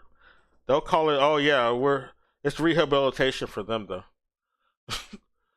Okay, we just have a profit incentivized racket going on. Literally, for-profit prisons China doesn't have for-profit prisons. All right. You can't make the same false equivalency with China. I don't want to hear this bullshit. The Iranian government's violent crackdown. Here's AOC CIA here. And they certainly don't have the numbers Since we're on of the topic of inmates. leftists The inmates don't even compare. supporting Mossad regime change operations. You got to realize that I'm gonna be working overtime. Like AOC 2028 dead on arrival. Chilling The for professional Israel. Managerial class. They're gonna attack Already Diaz. defending Can you their imagine bullshit the arguments. amount of attacks they got planned for us when we don't support AOC in Fuck them 2028? all. Yeah. Fuck them all. I can't wait to give Yeah. them all the middle finger. I literally can't wait to walk with my nuts hanging, fucking flipping everybody off who supports AOC. We need to make Fuck a you. real workers' party because they're People not. think They're that not. They this don't is the serve best us. we had. What the fuck is this? All right, They let me don't serve continue us, reading man. this. The Iranian government's violent crackdown on demonstrators is horrific. It must stop now. All people have the right to protest their government without fear of violence. I support the Iranians taking the streets to call for a better. What about future. Jan 6 when she feared for her life? Yeah, when she wasn't even Remember at the that? building. Remember She when her wasn't life even was in at- danger when during Yeah. Jan 6? She wasn't even at She that was fucking fleeing for her building. life. Yeah. That was some And she was like, performative. man, That's I how feel you, like I was gonna that be was one of the tortured. early signs that the whole fucking riots on Jan 6 were like some Fed operation to begin with. All right, they orchestrate these type of things. They're not like organic. And then you have the fucking fellow politicians adding more, performance to the whole spectacle, like that shit she said. Oh, I feared for my life, even though I wasn't even in the fucking building. I was way the fuck away. Been raped. That was not like the January 6th protest was gonna rape me. Like, shut the fuck up. Like, she was just lecturing, and I'm so pissed. I was banned for the week, man. I was gonna destroy She wasn't you even people 'cause fucking there. Zohran man. Mamdani and AOC. I'm pretty sure some FBI guys would rape her or would want to, but she wasn't even there. And she probably let them with she's bending over for the Mossad and the CIA right now. Probably would let these motherfuckers do that and then blame herself for it. Oh, I just didn't, I didn't support the Nazis enough. It's my fault. The Nazis that I like these Nazis. Those are peon Nazis. That's why I don't like those Jan 6ers. They don't have enough money. I only like the rich Nazis. That's really what it is. She likes the rich Nazis, not those peon, useful idiot Jan 6 demonstrators. Those are just poor people who got fooled into this fake Fed operation that, Nick Fuentes helped sell out. That's why he didn't go to jail for that Jan 6 shit. He was there. He got off scot-free because he's a Fed. The media apparatus, they came out and condemned the protesters who would protest. I don't know if you followed the story, you saw it, but people was protesting a synagogue. The synagogue who was selling. Oh my Palestinian God. men. Yeah. You know what? What the fuck is up with that? People protested a fucking synagogue that was stealing land from Palestine. Exactly. And that's anti-Semitism. Yeah. But these people being armed by the Mossad to fucking burn down mosques and cause violence and havoc. Yeah. Hold on, they can burn down fucking mosques, Yep. but you Yep. can't protest a fucking synagogue? Fuck you, Come on. AOC, you stupid bitch. Come on. And Hans, Yep. do you think these people don't understand this contradiction? Yes, she's tone policing against people who are protesting against white settler colonialism, because that's what the fuck's going on. They're protesting that shit going on at these land sales, at these synagogues. She wants to tone police that. Because she sucks Nazi cock, okay? I don't want to hear it. She ain't one of us. She ain't one of us. We don't claim her. She not like us. All right? Fuck that bitch. Obvious, because I don't have time. I can show you guys so many tweets. AOC and Dr. Cornel West is essentially a fill-in for the entirety of the progressive left. Look at the timeline. They are all tweeting the same shit. Oh my God, fuck these people. I'm so sick of these CIA shitbirds. I am I'm so too. sick of it. I'm I so told sick you, I don't of want it. to be in their club, guys. My channel, I would be much better off if I were truly a grifter. I would do what Hassan is doing. You know what? Yeah, Hassan sucks. Fuck that motherfucker. He sucks. essentially a fill-in for the entirety of the progressive left. Look at the timeline. They are all tweeting the same shit. Oh my God, fuck these people. I'm so sick of these CIA shitbirds. I'm so sick of it. I had to rewind that. I don't want to be in their club, guys. My channel, I would be much better off if I was truly a grifter. I would do what Hassan is doing. You know what? People. I legitimately don't want to. Nick, they call me a Nazbol. I'd rather be called a fucking Nazbol than a fucking libtard at this point. Fuck these people. Like, this is cancer. This is literally cancer. And these same people, they're like, Nick, I mean, they say that shit while they call people Nazbols while they're helping Nazis, man. You guys are like pro-genocide, practically. These people who are saying this dumb shit and defending this fake regime change. I mean, it's this fake color revolution. Like, you guys are, you might as well be Nazis. You enable the Nazis, these fake leftists. You capitulate to them too. You enable them, you capitulate to them, you regurgitate their shit, talking points. ACP, get the fuck out of here. I'd rather have put someone like Haas, Eddie Liger, and the ACP on. At least I don't have to worry about them supporting Mossad protest. At least I don't have to worry about the ACP condemning Nicolas Maduro like Zoran the Cup. Like, you don't have to hold their hand and Zoran did say that shit. So that's what made me suspicious of him at first. And I'm still suspicious of him. I mean, he's already exposed himself. I don't trust him. He's an industry plant. He already won't fire that fucking Zionist police chief. And he met with Trump in the White House just to like kiss his ass. That's what that was about. They acted like he actually did anything to Trump. Yeah, he totally intimidated him, guys. He didn't totally make a backroom deal with Trump and say, yeah, I'm going to be your butt boy and do whatever you want. I'm never going to arrest Netanyahu. Beg Haas to not repeat empire propaganda. Like, yeah, Jesus Christ. I'm like, Nick, this is fucking Haas repeating NATO propaganda. That never happens. Meanwhile, the NATO left, they do it all the time. And then they're like, man, don't you The funny thing about, like, right before he had Zohran Mamdani in there, he had that fucking right-wing ruler of Syria right now. The guy I was talking about, who used to be a fucking al-Nusra terrorist that the CIA created in the first place and armed in the first place to overthrow Syria. The guy who beheaded children, by the way. It's very, like, Zohran Mamdani being in there, like, talking to Trump is no different. I mean, it's not like it doesn't impress me because, like, look who else he had in there before Zohran came in. He had that motherfucker. Like, it's not a flex. Oh, he went up there and, like, totally strong-armed Trump. Yeah, just like the fucking Syria guy did, huh? That fucking right-wing dictator from Syria that has been rebranded by the CIA to be like, oh, he's great now. He overthrew Assad.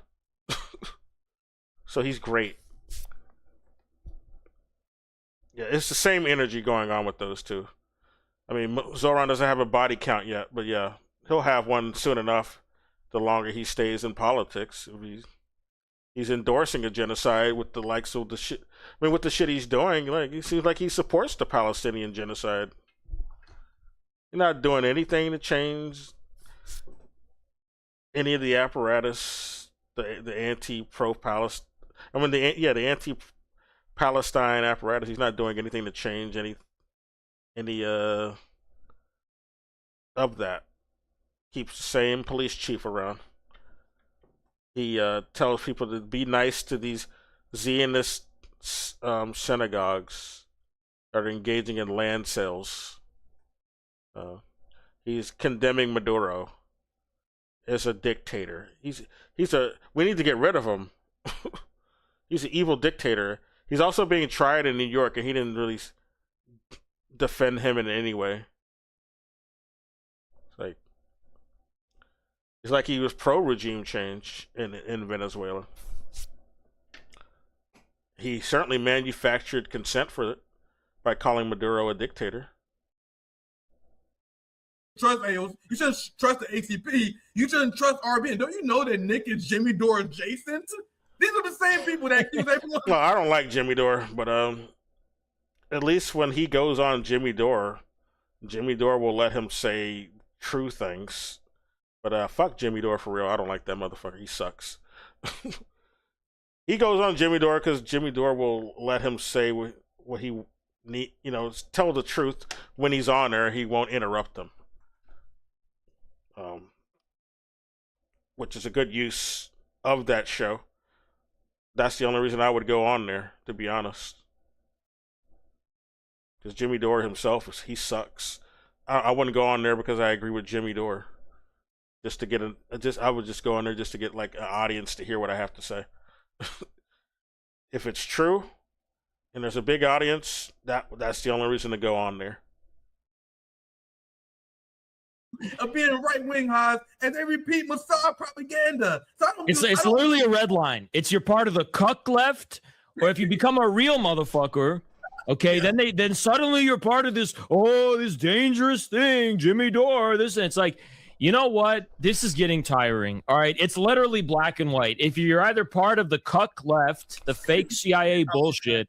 I mean, it's not like Jimmy Dore is any worse than our mainstream news at this point. Because our mainstream news is just pro-Nazi all day, every day. It's not like it's not like Jimmy Dore is like a big far cry from what they're doing, or like some egregious cry from what they're doing. Like, he's no worse, to be honest. I don't like him, though. But I can't say he's worse than our corporate news, sadly. That's how bad it is. Or you're on some real shit. If you're on some real shit, okay, they're going to smear you with whatever they got. We all know it's so tiring at this point. Jesus Christ. It's like, it's like, I feel like I'm schizophrenic, honestly. You got smiling AOC, smiling Zoran, smiling at us, telling us about how, oh yeah, we're the left and this is left. And it's like they're literally CIA and they're rubbing it in our faces. Yeah. And then when we finally like put our foot down and be like, you know what? I'm beginning to sense there's something a little disingenuous and inauthentic about all this. Suddenly you're a dangerous Kremlin puppet. You're a dangerous, you're shady. You're shady Nazbol. This, and it's like literally blow it out. Doesn't even make sense. Like, the Russia fought the Nazis. That's in their history. They have a very stigmatized animosity towards Nazis. It doesn't make sense to project that onto them when the U.S. is the biggest supporter of Nazis. They've done nothing but support Nazis throughout their history and cultivated Nazis. So they're like the proliferators of eugenics along with the British. So it's kind of projection. The Bolsheviks didn't cultivate that. It's our country. It's the Anglo countries. It was the Nazis. The apartheid states. It's always the U.S. supporting that shit. They supported an apartheid state in South Africa, and they supported it in Israel.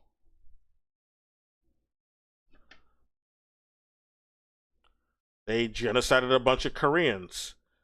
I just talked about it. Millions of them. 20% in North Korea, and I think another 20% in South Korea. Damn near half the population.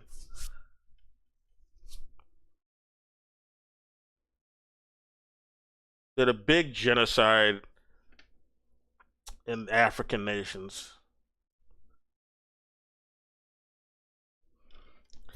They were also genociding a bunch of Chinese throughout the century of humiliation. They just done nothing but like the most Nazified shit you can think of. Like, I don't recall like the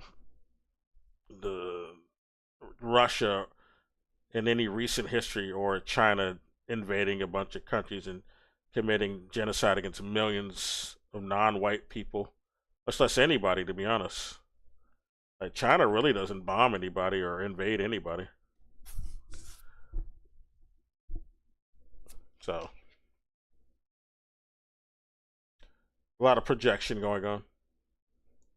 Your ass. I don't want to hear this shit. Yeah, I realized that shit was coordinated. This Oh is yeah, also the Native Americans. I mean, that's so fucking egregious, dude. You know they used to skin alive the natives and black people. I mean, on top of eating us, they ate both of us. They ate Native Americans and black folks. They used to fucking have cookbooks for us. They can't accuse anybody else of being like a Nazi or a monster with that history.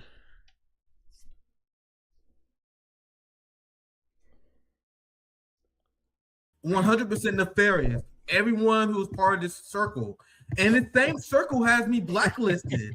Like, you know what I mean? Like, Same. They gatekeep the fuck out of us. yeah, they gatekeep people like Shama. They gatekeep anyone who doesn't fall in line with their social democrat shit. Even people I don't agree with 100%. But if you don't fall in line with Democrat bullshit, they will get. That's the gatekeeping left that me and Shama talk about all the time. So here's AOC. I found a tweet. This is her just a few days ago. And fam, you understand how torturous it was to be banned on YouTube as this shit was going down? Do you guys understand? This about the do you guys know mosque how bad I went to do a or fucking the 2-hour rant synagogue? stream about this shit? I don't got time now. A little bit dated segment. This is one of the main things I missed while. Oh yeah, she's talking about protesting the synagogues that are selling indigenous land in Palestine, right? Selling it off to a bunch of bougie white people in New York, professing this identity from a 5,000 years ago, despite those people never being there. They're just a bunch of European converts, like I said before. They have no actual history there. They're invaders. They converted to a religion that they didn't cultivate. They're just like people who adopted the religion after it made its way. The awareness of it made its way to Europe in the 10th century. Oops. Was banned the entirety of the Bernie industrial complex left, like AOC, Zoran Mamdani as well. They all came out in the most coordinated way. Hans, like, I don't know if you saw, but all their tweets came out around 5 hours from each other, around the same time, where they all came out with statements condemning the protesters who came out in solidarity with Hamas. And she said, if you support Hamas, she said, hey, so marching in a predominantly Jewish neighborhood and leading with the chant saying we support Hamas is disgusting. Disgusting. And anti-Semitic. Yes, Hamas is disgusting and anti-Semitic. Yes. The pro-revolution, the pro-Palestinian rebels are just, the Palestinian rebels are just like, they're anti-Semitic guys. We got to justify genociding a bunch of them. All right. Pretty basic. Pretty basic. Disgusting and anti-Semitic. You guys see how they condemn America? The Palestinian Liberation Front, they're bad, okay, guys? That's anti-Semitic.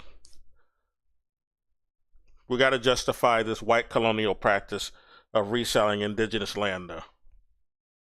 There's nothing anti-Semitic about that. That's right. Nothing white supremacist about that. All these white people in New York buying up land from a bunch of brown people overseas. There's nothing Nazi. There's nothing Nazified about that in any way. Americans protesting a genocidal state in their accomplishes, but she stands in solidarity with people who burn mosques down. Yeah. And those people in Iran, those fake protesters who were actually just Mossad agents burning down mosques. She's okay with that, though. Yeah. There's nothing Islamophobic about that.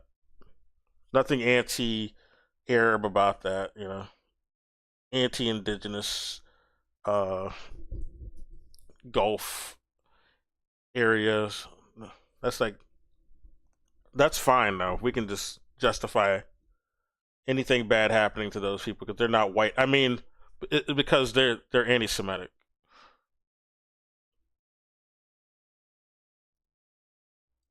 This is the story, and I guess Muslims aren't the chosen people. I guess I don't know. Yeah, yeah, I guess yeah. Got to be something. How can people come to the conclusion that she's not working for the Zionist elite, bro? Like, how can people not realize? Yeah, this? but Like, you know what, Nick? People don't get this. All She's right? not pro-Palestine And at a this lot of point. People who need to quit arguing that she's pro-Palestine, and they need to stop doing that for Zoran too, because he said the same fucking thing. He just regurgitated what she said. None of these guys are pro-Palestine. left liberals need to wake the fuck up because Nick. she's not working for the Zionist elite, bro. Like, how can people not realize? Yeah, this? but Like, you know what, Nick? People don't get this. All right, and a lot of left liberals need to wake the fuck up because they don't get this either. We talk about Zionism. There's actually two wings of the Zionist elite. Okay, the one wing is AIPAC, the Adelsons, and the Likudniks, who are aligned with Netanyahu. All right. Yeah. The second wing is J Street, the Zion. Yeah, I brought up J Street. He brought him up. Yeah, that's the one that's more affiliated with the Democrats. That's the more Democrat side of the fucking Zionist PAC funding. Yeah. They both are subservient to, the genocide and the funders in Israel. They're just two different wings of the same fucking bird. They both take funding from Israel lobbyists. Libtards, and the second wing is J Street, the Zio Libtards, and the reform whatever you call them, liberal Zionists. Yeah. But they're equally Zionist. They're they're not even that hostile to each other. And sometimes people confuse being anti-Netanyahu with being anti-Zionist. It's not true. Yeah, all it's right? not. You because they were doing Nakbas before Netanyahu was even an adult. So yeah, just getting rid of him isn't going to solve the problem. Zionist means you're against both of them equally, right? And AOC and Bernie and Zoran, they're equally Zionist as Trump, but they're just part of a different wing of the Zionists. He's right. He's right. And dumb DSA people, they're like, how can I've people been call pointing this Zoran out. Mamdani a Zionist? Because he Don't is. you know he criticizes Israel sometimes? Sometimes. People have to learn that. I mean, during the fucking elections, and then he's backpedaled hard, and isn't even doing anything to support the Palestinians Just because people mourn or pro-Palestine people at all. He's gonna let pro-Palestine protesters get arrested. He's gonna let them lose free speech at campuses and even in public spaces. They're already finger wagging at them, protesting a bunch of synagogues, engaging in land sales. Palestinians. And I do think people legitimately are sad when they see Palestinians die. Just because people mourn Palestinians do not mean they are on our side. Because think about what Dr. Cornel West said. Think about what Dr. Cornel West said in his video. It's such an easy act to do now. They're not internalizing sympathy for Palestinians. They're just going on. They're reading a script at this point. They're reading some script that some AI wrote for them. They're not internalizing any of that. They don't actually care about Palestinians. They say it because it's good optics now. It's used for good optics today because people are so tired of Israel now to the point it hurts you to even speak good of Israel and to bash Palestinians when it's pretty obvious there's a genocide going on. Even the UN's recognized it at this point. So it's saying you're pro or pretending to be pro-Palestine is more helpful to you. So that's what they're using it for now. They're using it as social capital whenever they say it. They don't actually internalize any sort of sympathy for the Palestinians though. The Zorans and the AOCs, they're Trojans. They say it because it's good social capital. Or they used to when it's convenient, during campaigns.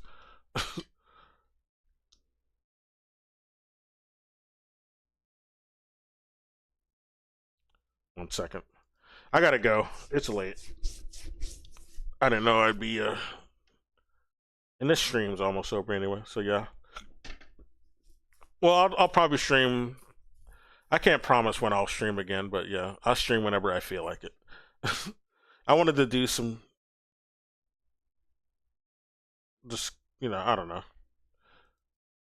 This will be good reference material later, though. Either way, I come back to these streams for like reference material a lot of the time, especially when I'm talking about real world things. But if anyone sees this, have a good night or a good morning.